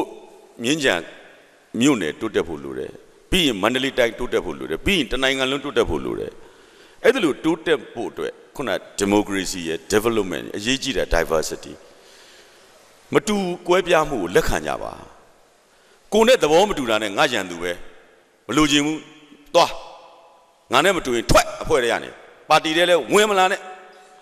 လုပ်ကြပါနဲ့ unity in diversity လို့ခေါ်ပါတယ်မတူပေမဲ့ကျွန်တော်တို့ညီကြပါကျွန်တော်တို့အခုလက်ရှိတိုင်းပြည်မှာဒီမှာရှိတဲ့လူတော်တော်များများသိပါတယ်လက်ရှိတိုင်းပြည်မှာအရေးကြီးဆုံးပြဿနာတွေရင်ဆိုင်နေကြရတာအဲ့ဒီမတူတာကိုလက်မခံနိုင်တဲ့ပြဿနာအခုမတူတာကိုလက်ခံပေးကြဖို့ကျွန်တော်ကတောင်းပန်တာပါညနေကလည်းကျွန်တော်ကြုံရတယ်ငါတို့ကဘယ်တုန်းကလောက်ခဲ့တာငါတို့ကဘယ်နှစ်ခုနှစ်တည်းကလောက်ခဲ့တာဟိုကောင်က6လလောက်ကမှပါလာတာအဲ့ဒါနဲ့နေရာတွေလူကုန်ကြအောင် သူနဲ့ကိုယ်နဲ့တူချင်မှတူမှာပေါ့ဒါပေမဲ့မတူတာကိုကွဲပြားတာကိုကျွန်တော်တို့လက်ခံပေးပါလက်ခံပေးမှလည်းပဲကျွန်တော်တို့အားလုံးကမတူညီမှုနဲ့ကွဲပြားမှုကြားထဲမှာညီညွတ်မှုဆိုတာရလာတယ် unity ဆိုပါတော့တချို့ကပြောတယ်အဲ့ညီညွတ်တာမလိုချင်ဘူးဆိုတာညီညွတ်တာမလိုချင်လို့မရဘူးကျွန်တော်တို့ကညီညွတ်မှုအရေးကြီးပါတယ်အခုရန်ကုန်မှာမနေ့ကဒီနေ့ပေါ့နော်မန္တလေးမှာလည်းထွက်ပါပြီတမကဆိုတဲ့စာဆောင်ထွက်လာတယ်တမကဆိုတဲ့စကားလုံးကညီညွတ်တာပဲပေါင်းစည်းတာပဲတမကဆိုတာညီညွတ်မှုနဲ့ပေါင်းစည်းမှုကိုပြတာပဲဒီမှာဆရာတော်တန်ဃာတော်များလည်းရှိပါတယ်ပါဠိစကားလုံးရဲ့အဓိပ္ပာယ်ကျွန်တော်ကအနှစ်ချုပ်အချင်းချုပ်ကလေးပြောတာပါညီညွတ်မှုပေါင်းစည်းမှုရဲ့အဓိပ္ပာယ်ကျွန်တော်အဲ့ဒီစကားလုံးလေးမြင်လိုက်ရတဲ့အချိန်မှာပျော်သွားတယ်ရင်ခုန်သွားတယ်ဘာကြောင့်လဲအတိတ်နမိတ်ကောင်းတယ်အလင်းရောင်လေးပွင့်သွားတယ်ညီညွတ်မှုပေါင်းစည်းမှုဆိုတာလေးကိုမြင်လိုက်ရတယ်တမကပေါ့အဲ့ဒီညီညွတ်မှုပေါင်းစည်းမှုလေးကိုကျွန်တော်တို့မြင်လိုက်ရတာကျွန်တော်တို့တိုင်းပြည်မှာအလင်းရောင်လေးမြင်လိုက်ရတယ်လို့ပဲကျွန်တော်တို့ကမညီညွတ်ခဲ့ကြဘူးကျွန်တော်ဆိုရင်ထဲမှာခဏနာတယ်ဘတော်မှမပြောတဲ့စကားလုံးတစ်လုံးရှိတယ်သူများတွေကလည်းတအားပြောတယ်ကျွန်တော်တို့မင်းတို့ဗမာတွေနှစ်ယောက်မတွေ့လိုက်နဲ့သုံးဘွဲ့ကွဲတယ်ဟောဗျာနှစ်ယောက်တည်းရှိတယ်ဘယ်လိုသုံးဘွဲ့ကွဲတာလဲမသိကျွန်တော်လည်းနားမလဲဘူးတော်တော်နာကျင်နဲ့ခံစားရတယ်အဲ့ဒါလောက်တောင်ပဲဖြစ်နေလို့လားဖြစ်နေကြတယ်လို့ပဲကျွန်တော်တို့တွေအဲ့တော့ညီညွတ်မှုလို့ကျွန်တော်တို့ပြောနေတဲ့စကားလုံးကိုကျွန်တော်အရင်အရေးကြီးလို့ကျွန်တော်ပြောနေတာပါတယောက်နဲ့တယောက်နဲ့မတူဘူးဒါပေမဲ့အတူပေါင်းလို့ရပါတယ်တယောက်နဲ့တယောက်နဲ့ကွဲပြားတယ်အယူအဆကွဲပြားမယ်ဘာသာကွဲပြားမယ်ဓလေ့ကွဲပြားမယ်ဘလို့ကွဲပြားရီမန်းချက်ချင်းကတော့တခုတည်းပဲတန်း60သောမြန်မာနိုင်ငံသားအားလုံးကြီးပွားချမ်းသာဖို့ဆိုတဲ့ development တန်း60သောလူသားအားလုံးဗမာပြည်သူပြည်သားများအားလုံးဒီမိုကရေစီဆိုတဲ့ပန်းနိုင်ကိုတွားကြဖို့ဆိုတဲ့ဥတီချက်တစ်ခုတည်းသာတူရင်ကျွန်တော်တို့ညီညွတ်ဖို့ရပါတယ်ညီညွတ်ကြပါကျွန်တော်တို့ညီညွတ်မှလည်းကျွန်တော်တို့လုပ်လို့ရမယ်မဟုတ်ရင်တခြားလူတွေကကျွန်တော်တို့မညီညွတ်တဲ့လူတွေကိုတခြားနိုင်ငံသားပဲဖြစ်ဖြစ်တခြားလူမျိုးကပဲဖြစ်ဖြစ်လက်ခမောင်းလေးခတ်ပြီးတော့ပြုံးကြည့်နေမှာပဲကျွန်တော်တို့ဘာမှလုပ်လို့ရမှာမဟုတ်အဲ့တော့ကျွန်တော်ပြောချင်တဲ့၃ခုအတွဲလိုက်ကျွန်တော်ပြန်ချုပ်ရင်ဤ၃လုံးဤတစ်လုံးကခုနကကျွန်တော်ပြောခဲ့တဲ့ emotion စိတ်ခံစားမှုရှိတယ်တဆင့်တက်လိုက်တော့အဲ့ဒီကနေနောက်ဤတစ်လုံးကျွန်တော်တက်လိုက် aesthetic အလှပေတာကိုခံစားတတ်လာမယ်နောက်ဤတစ်လုံးကိုကျွန်တော်ဆက်တက်လိုက်တော့ empathy စာနာစိတ်တရားရှိလာမယ်ဒီ၃လုံးကနေတဆင့်တက်လာမယ်ကျွန်တော်တို့နံပါတ်1 rights အခွင့်အရေးလူတိုင်းမှာတန်းတူညီမျှအခွင့်အရေးရှိပါတယ်နှစ် responsibility အဲ့ဒီအခွင့်အရေးကိုလိုချင်တာဝန်ယူမှုအရေးကြီးပါတယ်3 rule of law အဲ့ဒီနှစ်ခုရှိမှဒီနိုင်ငံမှာဥပဒေစိုးမိုးရေးဆိုတာဖြစ်လာမယ်အဲ့ဒီဟာကမှတဆင့်တက်ရင် development လို့ခေါ်တဲ့တိုးတက်လာမယ်တိုးတက်မှုမြင်ရမယ်ဒီနောက်ဒီတစ်လုံးဖြစ်တဲ့ democracy မြင်ရမယ်အရေးကြီးဆုံး diversity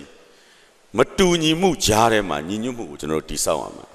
မတူညီမှုနဲ့ကွဲပြားမှုကိုကျွန်တော်တို့လက်ခံယူရမယ်အဲ့တော့ကျွန်တော်ဒီနေရာမှာတစ်ခုပြောချင်တယ်ဆိုပါတော့ရုပ်ရှင်တွေကျွန်တော်တို့ရိုက်ခဲ့ကြပါတယ်ကျွန်တော်တို့အငိမ့်နေကခဲ့ကြတယ်အဲ့ဒီအချိန်အဲ့ဒီအခါကာလတုန်းကကျွန်တော်တို့မှာဒီစကားတွေကိုခုပြောသလိုပြောခွင့်ရကိုမရဘူးကျွန်တော်တို့ကဇက်ခုံဘဝကနေလူပြက်ဆိုပြီးကျွန်တော်တို့အငိမ့်နေကနေကြတယ်မှာဒီစကားတွေကိုကျွန်တော်ပြိသက်တွေကိုပြောချင်လို့ဘယ်ပြောလို့ရမလဲအငိမ့်လေးကနေတာမှပွဲလေး20 30ကအောင်မယ်အဲ့ဒီစကားသာပြောကျွန်တော်တန်းဖမ်းပါလေစင်မွားစင်တာနဲ့အဲ့တုန်းကဆိုအခုကျွန်တော်တို့ပြောလို့ရလာတယ်အဲ့တော့ရုပ်ရှင်တွေရိုက်ရင်ကျွန်တော်တို့ထည့်ပြောလို့မရဘူးအဲ့တော့ကျွန်တော်ဘာပြဿနာရှိလဲဆိုကျွန်တော်ထောင်ထဲမှာနေနေစာအုပ်တို့ဖားတယ်အဲ့ထဲမှာလူပြက်တယောက်ကပြောတယ်ငါတို့နိုင်ငံရေးအကြောင်းပြက်လုံးမပြက်ဘူးပါတယ်ဘာဖြစ်လို့လဲလို့ဆိုတော့တဲ့အနုပညာဟာအနုပညာပဲတဲ့နိုင်ငံရေးမပါရဘူးဟောဗျာဒုက္ခပဲအဲ့ဒီလူပြက်ကျွန်တော်ဖတ်ပြီးတနာလိုက်တာသူဘာများဘယ်လိုဖြစ်လို့များဒီစကားပြောတာပါလိမ့်ပေါ့နောက်ရုပ်ရှင်ဒါရိုက်တာတယောက်ကလည်းအင်တာဗျူးတစ်ခုမှာဖြေပြန်ရောကျွန်တော်တို့ကလည်းရုပ်ရှင်ပဲတတ်ရိုက်တာတဲ့အနုပညာသီးသန့်နဲ့နိုင်ငံရေးမပါဘူးဟောဗျာသူ့လည်းကျွန်တော်တနာပြန်ရောဒါဆိုရင်ကျွန်တော်တခုမေးမယ် ဆယ်ကြီးတစ်ခုစောက်ပြီးသွားလို့တရားကြီးတစ်ခုစောက်ပြီးသွားရင်တရားကြီးပြီးပြီဆိုတက်ခုံတာဘယ်သူတွေတော့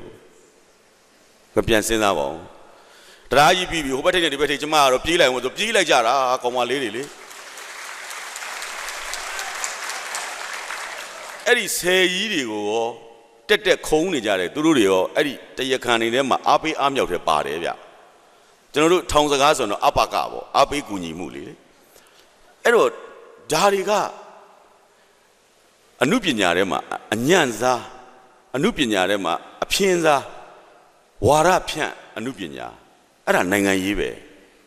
ဒါတွေတုန်းကတော့လှုပ်တုန်းကလှုပ်ပြီးအခုကြတော့မှကျွန်တော်တို့နိုင်ငံရေးမလှုပ်ပါဘူးလို့ဆိုတော့ကျွန်တော်ဖြင့်တနာလိုက်တာသူတို့ကိုလေအဲ့တော့ကျွန်တော်တို့ကရုပ်ရှင်ရိုက်တုန်းကဆိုကျွန်တော်ပြောတယ်ကျွန်တော်ရုပ်ရှင်ရိုက်တုန်းကဆိုတော့ခုမရိုက်တယ်လို့ဖြစ်နေတာပေါ့လေမရိုက်အားလို့ပေါ့ဗီဒီယိုရိုက်တော့ကျွန်တော်ရုပ်ရှင်ဇာတ်ကားတကားထဲမှာကျွန်တော်ယူးလေးပါရုပ်ရှင်ထဲမှာကျွန်တော်ထည့်ရိုက်တယ်ဒါအားလုံးလည်းသိနေပါတယ်ဗျာဒီလိုဇာတ်လမ်းမျိုးခဏကြည့်ဘူးပါတယ်မင်းသမီးဟိုလူဆိုးတွေကဝိုင်းဆွဲကြတာဟောဆွဲတာဟိုဘက်ထိပ်ဒီဘက်ထိပ်ဟောကောင်မလေးကယုံပေါ့အော်ပေါ့အဲ့မှာမင်းသားပြေးဝင်လာကြည့်လိုက်ပြီးတော့ဟေးကောင်မလေးကိုလွတ်လိုက်ငါเนี่ยလက်ကြည့်တော့ထိုးကြတာပေါ့ဗျာဒါပဲယူးလေးဒါလူတိုင်းသိတယ်အခုပြောလဲဘာမှမထူးဆန်းဘူးဒါပေမဲ့ကျွန်တော်အဲ့ဒီဇာတ်ကားပြပြီးလို့နေကိုရောက်သွားတယ်အဲ့ဒီကြောက်ပတောင်းပဲ10ပေါက်ရောက်သွားတော့အဲ့ဒီကလူတွေကလာပြောတယ်အဲ့ဒီအခန်းရေလည်းမိုက်တယ်လားဘယ်အခန်းတော့ကောင်မလေးကိုလွတ်လိုက်ဆိုတာလေရေလည်းထိတယ်ဟာထိတယ်ဟာခမရလည်းမသိကြအောင်ဆောင်းနေတယ်သူကပြောပြီးထွက်သွားဘာမှလည်းမသိဘူးဟုတ်ဗျာနောက်တနေရာရောက်တော့မင်းမျိုးရောက်လေအဲ့ဒီလူတွေဟာကိုစားကအဲ့ခန်းတော့ရေလည်းမိုက်တယ်ဗျာထိရန်ခမရတက်ကောင်းလေဟာဘာဖြစ်တာဘာဖြစ်လို့လဲအဲ့ဒါဆိုတနေရာ2နေရာ3နေရာ6နေရာလောက်ဖြစ်သွားတော့မှသဘောကပေါက်သွားတယ်သူတို့ကကောင်းမလေးကိုလွတ်လိုက်လို့ပြောတဲ့စကားအဲ့ဒီချိန်မှာအန်တီဒေါ်ဆန်းကျူကြီးကဖမ်းခံနေရတာဟုတ်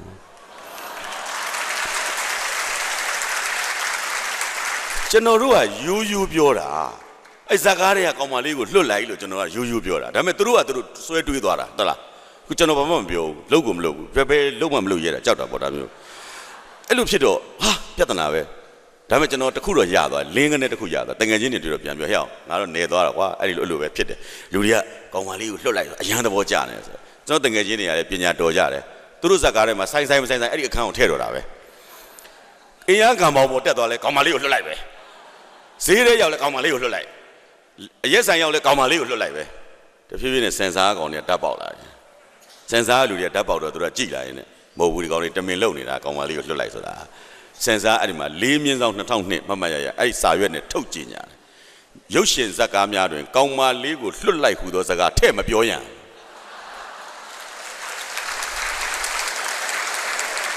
ကဲအဲ့တော့ကျွန်တော်လည်းမနေနိုင်ဘူးဗျအဲ့ဒါဗီဒီယိုဇာတ်ကားတကားကျွန်တော်ကရိုက်တယ်အဲ့ကျွန်တော်ရိုက်တဲ့ဗီဒီယိုဇာတ်ကားထဲမှာလွင်မိုးပေါ့သူ့မျက်နှာနဲ့လည်းလိုက်တယ်လေလွင်မိုးကအဲ့လိုပဲမင်းသမီးကိုလူဆိုးတွေကဝိုင်းဆွဲရောဆိုတော့ယုံလာကန်လာလို့တော့လွင်မိုးကအဲ့ရှိရနေဖြတ်လာအဲ့နားလေးရောက်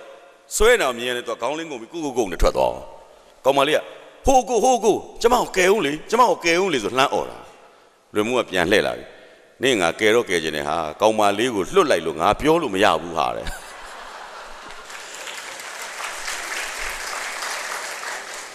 အဲ့ဒီကြမှာပဲတကားလုံးအပိတ်ခံရတော့တာသူတို့ရွဲ့ပါတယ်ဆိုပြီးတော့အဲ့တော့စင်ဆာဆိုတဲ့အမျိုးအစားကလည်းအတော်ကြောက်စရာကောင်းတဲ့လူတွေ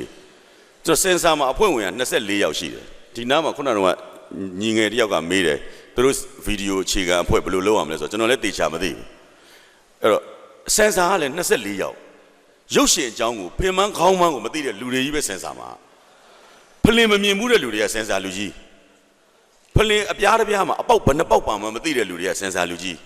သာသနာရေးကလူလားရဲလားစစ်တပ်ကထောက်လှမ်းရေးလားဟိုမိခင်ငယ်ကလေးစောင့်ရှောက်ရေးလားဘယ်လားအကုန်လျှောက်ထဲတာဟိုလူတွေကလည်းရုပ်ရှင်စင်ဆာဆိုရောက်လာပြီးတာဝန်ကြီးပေါ့ပြန်သွားရင်2ပေလောက်ဖြစ်တော့ဖြတ်ပစ်ခဲ့သေးတယ်ဟိုဖြတ်မဲ့ဖြတ်လဲရှေ့ကဒုတာဝန်အရေးသုံးပါတော့ဘာလို့ဖြတ်ခဲ့ပါလား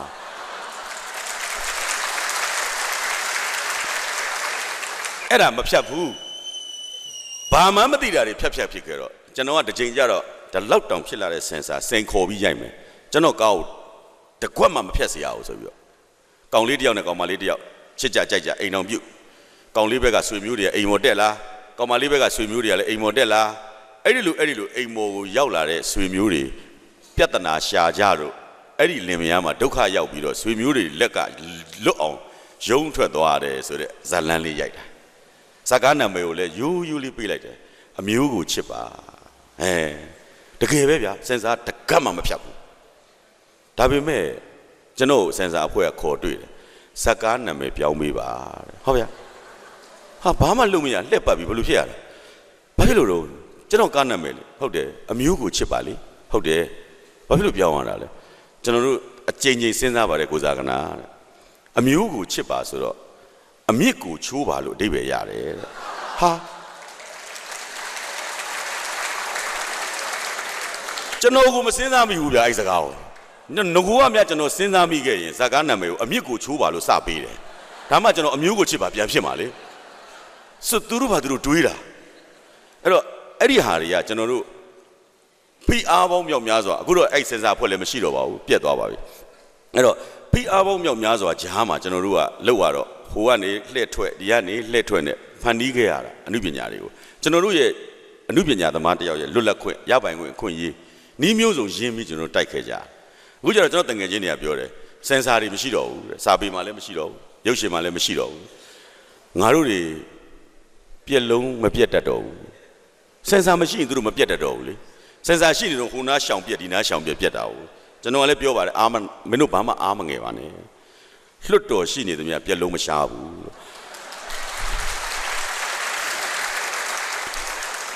အဲ့တော့ကျွန်တော်စောစောတုန်းကပြောလာတဲ့ဓာတ်တွေကိုကျွန်တော်ကတစ်ခုချင်းစီပြန်စီပြရစေအဲ့ဒီလိုကျွန်တော်တို့လည်းကိုယ့်ရဲ့ရပိုင်ခွင့်အခွင့်အရေးဆိုတဲ့ right ဆိုကျွန်တော်တို့တာဝန်တစ်ခုလို့ responsibility တာဝန်တစ်ခုလို့ကျွန်တော်တို့ယူခဲ့ကျွန်တော်တို့လုပ်ရင်ကျွန်တော်တို့ခံရမယ်ဒါပေမဲ့ကျွန်တော်တို့ရဲ့အခွင့်အရေးတွေကျွန်တော်တို့တောင်းဆိုရမယ်တိုက်ပွဲဝင်ရမယ်ဆိုတဲ့စိတ်နဲ့ကျွန်တော်တို့လုပ်ခဲ့ရင်ကျွန်တော်တို့တာဝန်ကြည်ပြွနေလို့ဆိုပေမဲ့ကျွန်တော်တို့ဟာတာဝန်သိယုံနဲ့မရပဲအဲ့ဒီတာဝန်နဲ့ကျင့်ဝတ်ကိုဆက်လက်ထမ်းဆောင်ဖို့လိုတယ်ဒီလိုမှသာ rule of law လို့ခေါ်တဲ့ဥပဒေစိုးမိုးရေးဆိုတဲ့ခေါင်းစဉ်စီကိုကျွန်တော်တို့တက်တယ်သွားမယ်ဒီလိုပဲစောစောကကျွန်တော်ပြောခဲ့တဲ့ E သုံးလုံးမှာနောက်ဆုံး E တစ်လုံးဖြစ်တဲ့ empathy ကိုချင်းစာနာမှုတရားကျွန်တော်ကသူ့ကိုစာနာတယ်လို့သူကလည်းကျွန်တော်ကိုပြန်စာနာမှကျွန်တော်တို့လောကကြီးသားရမယ်အပြန်အလှန်ပေါ့အစိုးရနဲ့ကျွန်တော်တို့ကြားထဲမှာလည်းအပြန်အလှန်စာနာမှုတရားရှိရမယ်ကျွန်တော်တို့တစ်ချိန်လုံးအစိုးရကိုမကောင်းပြောခဲ့ပါတယ်ဒီချိန်မကောင်းပြောနေလို့ဘာထူးလာမှာကျွန်တော်တို့အလုပ်လုပ်ရမယ့်အချိန်ရောက်လာပြီအဲ့တော့အပြန်အလှန်စာနာမှုတရားရှိရမယ်ကျွန်တော်ကိုယ်တွေ့တွေကျွန်တော်ရှောက်ပြောနေတယ်ဖြစ်ပါလိမ့်မယ်1988ခုနှစ်မှာကျွန်တော်ပြောဘူးတယ်အရေးတော်ပုံကြီးဖြစ်တော့ပထမဦးဆုံးဖန်ခံရတာကျွန်တော်ပဲအဲ့ဒီကနေကျွန်တော်ထောက်လိုင်းရင်တက်ထဲကိုအပုတ်ခံလိုက်ရတယ်အဲ့ထောက်လိုင်းရင်တက်ထဲကိုကျွန်တော်ရောက်သွားတဲ့ချိန်မှာကျွန်တော်ကိုတို့ကလက်ထိတ်ကိုနောက်ပြန်ခတ်ထားတယ်ခေါင်းမှာအဝတ်အမဲကြီးခေါင်းဆွတ်ထားတယ်ပြီးတော့ပြောလိုက်သေးတယ်နောက်လှည့်မကြည့်နဲ့တော့တဲ့ဟောဗျာအဝတ်အမဲကြီးဆွတ်ထားတာကိုနောက်လှည့်ကြည့်တော့ကျွန်တော်ဗာမြင်ရမှာလားမဟုတ်ဘူးဗျသူတို့ရဲ့စိတ်မှာဘာဖြစ်တာလဲဆိုတော့သူတို့ကိုမြင်သွားမှကြောက်တာပြီးတော့ကျွန်တော်ကိုဝိုင်းသမားတော့ထိုးတာလက်သီးနဲ့ထိုးရုံနဲ့မကောက်ခြေထောက်နဲ့လည်းကန်တယ်နောက်သူတို့လက်တွေခြေထောက်တွေညောင်းသွားလို့ထင်တယ်ကျွန်တော်ကိုခေါ်သွားပြီးတော့မြေကြီးထဲမှာမြုပ်ပလိုက်တယ်ခေါင်းလေးပဲပေါ်တယ်ကျွန်တော်အဲ့မြေကြီးထဲမှာမြုပ်ထားအဲ့ဒီမှာစစ်တပ်ရဲ့ဗိုလ်မှူးတယောက်ဟာအာမီဂျီကိုမောင်းပြီးတော့ကောက်ဘူးလို့မောင်းလာပြီကျွန်တော်နားကြမှာခေါင်းမောင်းနေဝီးကနေကြော်ကြော်မောင်းတာကြောက်တာပေါ့ဗျာကျွန်တော်ခေါင်းကြိတ်မယ်ဆိုတာကြီးပဲကျွန်တော်ကြောက်တာပေါ့လူပဲဗျာဘာမှကြောက်စရာအကြောင်းရှိလဲဒါပေမဲ့ကံအားလျော်စွာပဲအကျိတ်မခံခဲ့ရဘူးပေါ့လေဒါကြောင့်မို့လို့အခုလိုအရှင်လက်တွေ့ရတာပေါ့ဒါဒီနေရာမှာနေပြီးသွားပြီလို့ထင်ကြစရာအကြောင်းရှိရုပ်ရှင်လို့ဆိုရင်တော့ဆိုတီးချလိုက်မှာပေါ့နော်နောင်နှစ်20ကြာတော့ခါဒါဆိုရောက်သွားတာ2008ကျွန်တော်မြကြီးနားထောင်ပုတ်ခါကျွန်တော်ခေါင်းကိုကားနဲ့ကြိတ်မယ်ဆိုတဲ့ဘုံမှုသူကဘုံမှုကြီးဖြစ်နေဒါပေမဲ့ထောက်လန်းရေးတွေအကုန်ထောင်ထဲထဲတော့သူလည်းထောင်ထဲရောက်လာရှာတာသူခမရတနာဖို့ကောင်းတာသူမိမလည်းထောင်ထဲမှာသူ့သားလည်းဖမ်းခံရတယ်ထောင်ထဲမှာတမိသားစုလုံးထောင်ထဲရောက် သူ့ထောင်ဝင်စာပေးမဲ့လူမရှိကျွန်တော်ထောင်ဝင်စာပေးမဲ့လူကျွန်တော်အိမ်ကပါဆယ်တော့ပို့ပြီးလို့စားရတယ်အဲ့ဒီလူကြီးကကော်ဖီတိတ်ကြိုက်တယ်သူ့မှာဘာမှတောက်စရာမရှိဘူးထောင်ကပေးတဲ့အစုပ်အပြတ်ထမင်းဟင်းပဲစားစရာရှိတယ်ကျွန်တော်သူ့အခန်းကိုသွားတော့ကျွန်တော်ကြောက်တယ်ကြောက်မှာပေါ့ကျွန်တော်အဲ့ချိန်မှာထောင်17နှစ်ကြာပြီးနေပြီလေထောင်မင်းသားဗျာကျွန်တော်အဲ့ချိန်မှာထောင်ထဲမှာဒါမျိုးတော့လာမလုံးနဲ့ဟဲ့အောင်ဆိုလက်ဖြောက်တစ်ချက်ဒီနောက်ကစော်မဲ့လူကအစင်းနေမယ်ထောင်ထဲမှာလူတက်တာ3နှစ်ပဲကြာတယ်အပြင်မှာလူတက်ရင်သေတံပြန်ပေးခံရအောင်မယ်ထောင်ထဲမှာလူတက်လို့က3နှစ်ပဲတတ်ဆန်းရတယ်လုံးမဲ့လူတွေကလည်းအများကြီးပဲဒါမျိုးလှုပ်ချင်နေတာသူကြောက်တာပေါ့ဒါပေမဲ့ကျွန်တော်မလုပ်ခဲ့ပါဘူးကျွန်တော်သူ့အခန်းကိုသွားပြီးတော့လက်ဆွဲနှုတ်ဆက်ခဲ့ကျွန်တော်သူ့ကိုကော်ဖီသွားတိုက်ခဲ့တယ်ကျွန်တော်အိမ်ကပါလာတဲ့ဟင်းတွေကိုသူ့မျှပြီးကျွေးခဲ့ကျွန်တော်စိုက်ခင်းထဲမှာကျွန်တော်စိုက်ထားတဲ့ကော်ဖီလေးတွေကြိုက်လန်လေးတွေကစွန်းရွက်လေးတွေကျွန်တော်ဟင်းချက်တဲ့အခါသူ့ကိုသွားပို့တယ်အဲ့ဒီလူကြီးမျက်ရည်ကျရှာတယ်ဆိုတော့ဆရာ OBJ ပြောသွားတဲ့စကားထဲမှာပါပါတယ်အဲ့ဒါမန်ဒဲလာဗျတောင်အာဖရိကမှာမန်ဒဲလာက truth and reconciliation ဆိုပြီးတော့အမှန်တရားနဲ့ပြန်လည်ရင်ကြားစီရေးဆိုတဲ့အစီအစဉ်ကိုလုပ်တဲ့အချိန်မှာ forgive and forget ဆိုတာကိုလုပ်တယ်ခွင့်လွတ်တယ်မေ့တယ်ပြီးပြီပေါ့ပြီးခဲ့တာတွေကပြီးပါပြီထားလိုက်တော့အားလုံးခွင့်လွတ်လိုက်ပြီအားလုံးမေ့ပြစ်လိုက်ပြီဒါမန်ဒဲလာပါဇာဂနာမဟုတ်ပါဘူးဇာဂနာကတော့ခွင့်လွတ်လို့ရတယ်မေ့လို့မရဘူးဒါတွေတကယ်လုပ်ခဲ့တာလေကျွန်တော်ခွင့်လွတ်လို့ရတယ်လက်စားမချေဘူးအဲ့ဒီလူကြီးကိုကျွန်တော်လက်စားမချေဘူးလက်ဖျားနေတော့မတို့ချိန်လည်းမချိန်ကြောက်ဘူးကျွန်တော်ခွင့်လွတ်ပါတယ်ဒါပေမဲ့မေ့လို့တော့မရဘူးဒါကြောင့်လေကျွန်တော်ထောင်ထဲအတွေ့အကြုံတွေအကြောင်းစာအုပ်ပြန်ရေးပြသွားတယ်အဲ့တော့ကျွန်တော်တို့တိုင်းပြည်မှာအဲ့ဒီလိုအတွေ့အကြုံတွေကိုတယောက်စီဝိုင်းရေးပေးကြဖို့လိုတယ်ဒါမှနောင်လာနောက်သားတွေအတွက်လေဟောဒီတို့တိုင်းပြည်မှာဟောတာတွေတော့တကယ်ဖြစ်ခဲ့တာအပလာတွေမဟုတ်ဘူးအင်းတွေမဟုတ်ဘူးဒီလိုကျွန်တော်တို့ကအထောက်ထားတွေဖြစ်အောင်ဝိုင်းရေးပေးကြဖို့လိုတယ်အဲ့တော့ကျွန်တော်ထောင်ကလွတ်လာတဲ့အခါမှာနှစ်ကလွတ်လာတဲ့အခါမှာအဲ့ဒီလူကြီးကိုကျွန်တော်သွားနှုတ်ဆက်တော့ငိုရှာတယ်အခုတည်းက तू မလွတ်သေးပါဘူးအခုထောင်ထဲမှာအခုတည်းရှိတော့မယ်ကျွန်တော်အခုတည်းကလည်းပဲတစ်လတစ်ချိန်သူ့စီကိုစားစရာတို့အဝတ်စားတို့စားအုပ်တို့ပို့ပေးပါတယ်ဒါပေမဲ့အဲ့ဒီအချိန်တုန်းကကျွန်တော်သွားနှုတ်ဆက်တဲ့အချိန်မှာ तू ကငိုးပြီးတော့ပြောတယ်ဟိုတုန်းကကျွန်တော်ခမားကိုဗျာတဲ့အဲ့လိုနှိပ်စက်ခဲ့တယ်ကျွန်တော်တောင်းပန်ပါတယ်ကျွန်တော်လည်းသူ့ကိုပြန်ဖြေခဲ့ပါတယ်ကျွန်တော်လည်းခွင့်လွတ်ပါတယ်ဒါပေမဲ့မေ့လို့တော့မရဘူးကျွန်တော်မမေ့ဘူးလက်စားချေဖို့မမေ့တာမဟုတ်ဘူးမေ့လို့မရလို့ကိုမမေ့တာပါကျွန်တော်တို့ပြိတ္တကြီးကိုလည်းပြောချင်တာမမေ့ကြပါနဲ့ဒါပေမဲ့လက်စားလည်းမချေပါနဲ့ခွင့်လွတ်လိုက်ပါ past it pass ပဲပြီးခဲ့တာတွေကဖြတ်တန်းပြီးသွားပြီဒါပေမဲ့မေ့လို့တော့မရကြပါနဲ့အလွယ်တကူမေ့သွားမှာဆိုလို့သမိုင်းဆိုတာသမိုင်းပဲအထောက်ထားပဲဒါပေမဲ့ခွင့်လွတ်လိုက်ပါလက်စားမချေပါနဲ့ဆိုတော့ကျွန်တော်ပြောချင်တဲ့ empathy ဆိုတဲ့စကားလုံးကဒါနဲ့ဓာတ်ရိုက်ကိုသက်ဆိုင်ပါတယ်ကိုချင်းစာနာစိတ်တရားသူ့မှာသာအဲ့ဒါလိုကိုချင်းစာနာစိတ်တရားရှိခဲ့ရင်အဲ့ဒီအချိန်တုန်းကကျွန်တော်အဲ့ဒါလိုလုပ်ပါမလားကျွန်တော်မှာကိုချင်းစာနာစိတ်တရားထားနိုင်ရင်သူ့ကိုကျွန်တော်လက်ဆွဲနှုတ်ဆက်လို့ရတာပေါ့အဲ့ဒါဆိုရင်ကျွန်တော်တို့ကိုတတ်ဖို့ကျွန်တော်ကိုတတ်ဖို့ကျွန်တော်ကိုနှိပ်စက်ဖို့ကျွန်တော်ကိုအယိုးတခြားအသားတခြားဖြစ်အောင်လုပ်ချင်တယ်ဆိုတဲ့လူကိုလက်ကမ်းပြီးကျွန်တော်တို့လက်ဆွဲနှုတ်ဆက်နေနိုင်တယ်ဆိုရင်ကို့အချင်းချင်းဘာလို့မညီညွတ်နိုင်ကြတာလဲဗမာတပြည်လုံးမှာအခုတွေ့နေရတဲ့ဟာကို့ကိုတတ်မဲ့လူကို့ကိုအယိုးတခြားအသားတခြားဖြစ်အောင်လုပ်မဲ့လူနဲ့တောင်လက်ဆွဲနှုတ်ဆက်နိုင်ပြီဆိုရင်ကို့အချင်းချင်းဘာလို့ပခုံးချင်းမဖက်နိုင်ရတာလဲအဲ့ဒါ diversity မတူမှုနဲ့ကွဲပြားမှုကိုလက်ခံပေးကြပါဒါမှ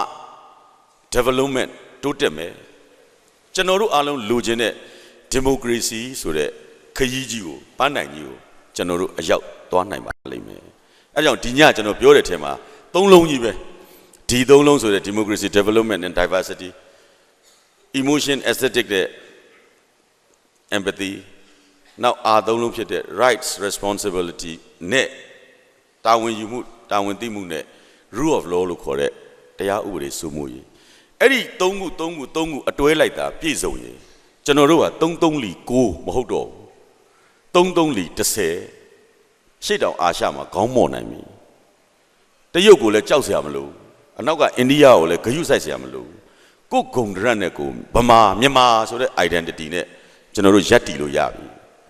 အဲ့တော့ဒီနေရာမှာကျွန်တော်တခုတော့ကြောက်တာတခုရှိတယ်ဗျအဲ့တော့စာပေဟောပြောပွဲဆိုတဲ့ကိစ္စမှာကျွန်တော်တော်တော်ကြောက်တယ်ဘာကြောင့်လဲလို့ဆိုတော့တလန်းသွားကြီးကျွန်တော်တို့ကစေမုံကနေပြောတယ်ပြိတ္တတွေကလည်းနားထောင်ပွဲလဲပြီးတော့အကုန်လုံးလည်းပြန်သွားကျွန်တော်တို့လည်းပြန်သွားပြီးသွားပြိတ္တရဲ့အတန်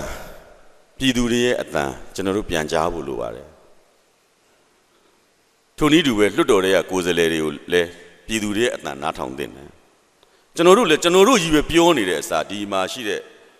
ပညာရှင်များကိုလည်းမေတ္တာရက်ခံတယ်မြင့်ညံမျိုးကဆရာသမားများနောက်တစ်ခါပွဲစီစဉ်တဲ့အခါကျရင်လည်းပြိတ္တတွေရဲ့အတန်ကိုလည်းကျွန်တော်တို့ပြန်ကြားခြင်းတယ်ကျွန်တော်တို့ထက်တက်တဲ့လူတွေလည်းအများကြီးရှိတယ်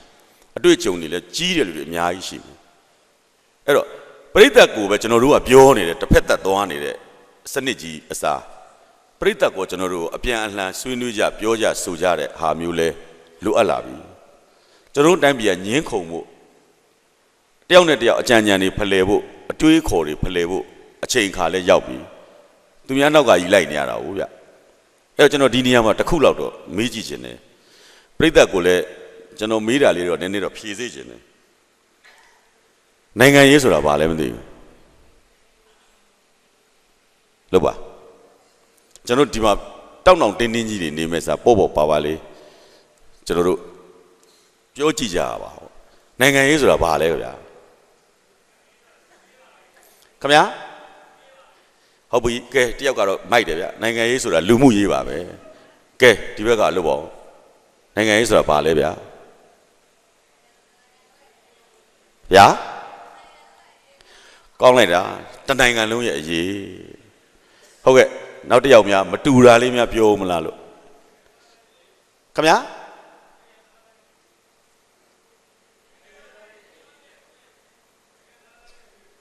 နိုင်ငံသားတိုင်းရဲ့အရေးသဘောမတူတဲ့လူများရှိလားမသိဘူးကျွန်တော်တို့အဲ့ဒီမတူတာကိုကျွန်တော်တို့လက်ခံနေရတာလေအဲ့နိုင်ငံရေးပဲ तू ကပြောမယ်နောက်တစ်ယောက်ကပြောမယ်စားဝတ်နေရေးလို့ပြောရင်လည်းကျွန်တော်တို့လက်ခံရမှာပဲနိုင်ငံရေးဆိုတာမိဖို့ချောင်တွေကအရေးလို့ပြောရင်လည်းလက်ခံရမှာပဲရေချိုးကန်းတွေကအရေးဆိုလည်းလက်ခံရမှာပဲလူရှိနေသမျှကျွန်တော်တို့ကနိုင်ငံရေးနဲ့ကင်းလို့ကိုမရအောင်ကျွန်တော်တို့အသက်ရှင်နေသမျှနိုင်ငံရေးနဲ့ကင်းလို့မရသေတဲ့လူတော့နိုင်ငံရေးနဲ့မကင်းဘူး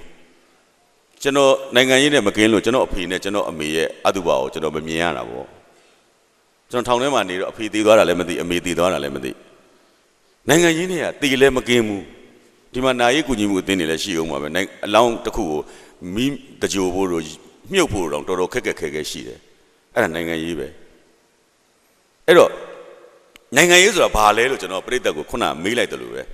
ကျွန်တော်ကနိုင်ငံရေးဆိုတာဘာလဲလို့ဆိုတာလေးတစ်ခုတော့ကျွန်တော်ကလည်းပုံမြင်လေးတစ်ပုဒ်ပြန်ပြောပြခြင်းတယ်အဲ့ဒါဘာလဲလို့ဆိုတော့ကလေးလေးတယောက်ကကလေးလေးကသူ့အဖေကိုမေးတယ်ဖေတဲ့နိုင်ငံရေးဆိုတာဘာလဲအဖေကသဘောကျသွားဟာငါသား9နှစ်သားကြည်စမ်းဒီအရွယ်နဲ့နိုင်ငံရေးကိုစိတ်ဝင်စားတယ်သားလေးတော်လိုက်တာသားကိုဖေရှင်းပြမယ်တည်တည်ချာချာနားထောင်ဟုတ်ကဲ့ပါဖေမင်းတို့ငါတို့နေတဲ့ဟောဒီအိမ်မှာတအိမ်လုံးစားဖို့တောက်ဖို့ပတ်စံဘယ်သူရှာလဲအဖေကြီးရှာတာပေါ့ဟုတ်ပြီနော်ဒါဆိုရင်ဒီအိမ်ရဲ့အရင်းရှင်ကဖေပဲဟုတ်ပြီဒါဆိုမေမေကြီးရောမေမေကြီးကဖေကြီးရှာပေးတဲ့ပတ်စံနဲ့တအိမ်လုံးစားဖို့တောက်ဖို့ငါသားလေးတို့ကြောင်းသွားဖို့ငါသားလေးတို့ဝတ်ဖို့စီမံခန့်ခွဲပေးရတဲ့အတွက် तू ကအစိုးရဟာဟုတ်လာပြီကလေးကနှစ်ချက်ရသွားပြီဒါဆိုရင်သားတော့ကွာဖေပေးတဲ့ပတ်စံကိုမေမေကစီမံခန့်ခွဲပေးတဲ့အတိုင်းလိုက်နာပြီးအလုပ်လုပ်နေရတဲ့အတွက်သားကပြည်သူဟုတ်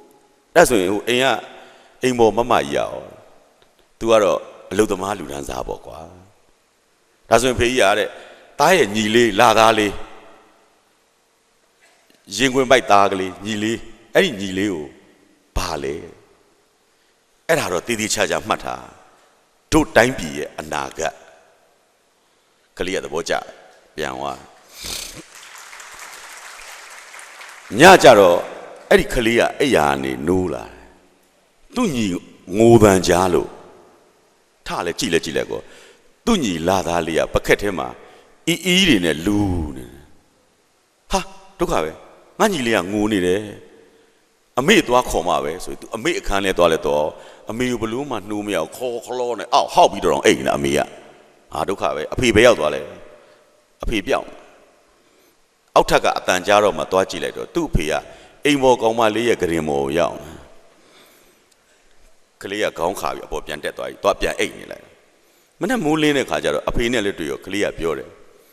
ဖေဖေသားနိုင်ငံရေးကိုရေးလဲနားလဲသွားပြီဟာအဖေကအံ့အားတွေတင်ဟာမင်းဘယ်လိုနားလဲတာလဲပြောစမ်းပါဦးဒီလိုပေါ့ဖေကသားပြည်သူမဟုတ်လားဟုတ်တာပေါ့ပြည်သူကိုအစိုးရကမျက်နှာလွှဲပြီးတော့တခုခုနဲ့ဟောက်နေတဲ့အချိန်မှာဩဟုတ်တာပဲသူ့အမေကအစိုးရကိုသူ့ကိုမျက်နှာလွှဲနေတာပေါ့အမေကမတိချိုးခြင်းပြုတ်နေတဲ့အချိန်မှာအလုတ်သမားလူဒန်းစားနဲ့အရင်ရှင်လူဒန်းစားကပလူးနေကြတယ်တဲ့အဲ့ဒီအချိန်မှာပဲသားတို့ရဲ့အနာဂတ်ကတော့ချီးထဲမှာလူးနေတာပေါ့ဖေဟာ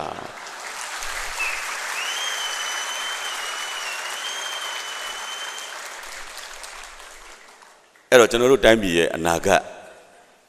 အဲ့လိုအီးထဲမှာလူးမနေအောင်ကျွန်တော်တို့တိုင်းပြည်ရဲ့အနာဂတ်အခုအချိန်ကစပြီးလှတဲ့လှအောင်ကျွန်တော်စောစောကပြောတဲ့ဤသုံးလုံးရယ်အာသုံးလုံးရယ်ဒီသုံးလုံးရယ်သုံးခုကိုအချိုးကျကြကျွန်တော်တို့ရဲ့ကျင့်ဝတ်ကိုကျွန်တော်တို့ထိမ့်သိမ်းရင်းနဲ့ဝိုင်းလှုပ်သွားကြမယ်ဆိုရင်ကျွန်တော်တို့လိုချင်တဲ့ပန်းတိုင်ကို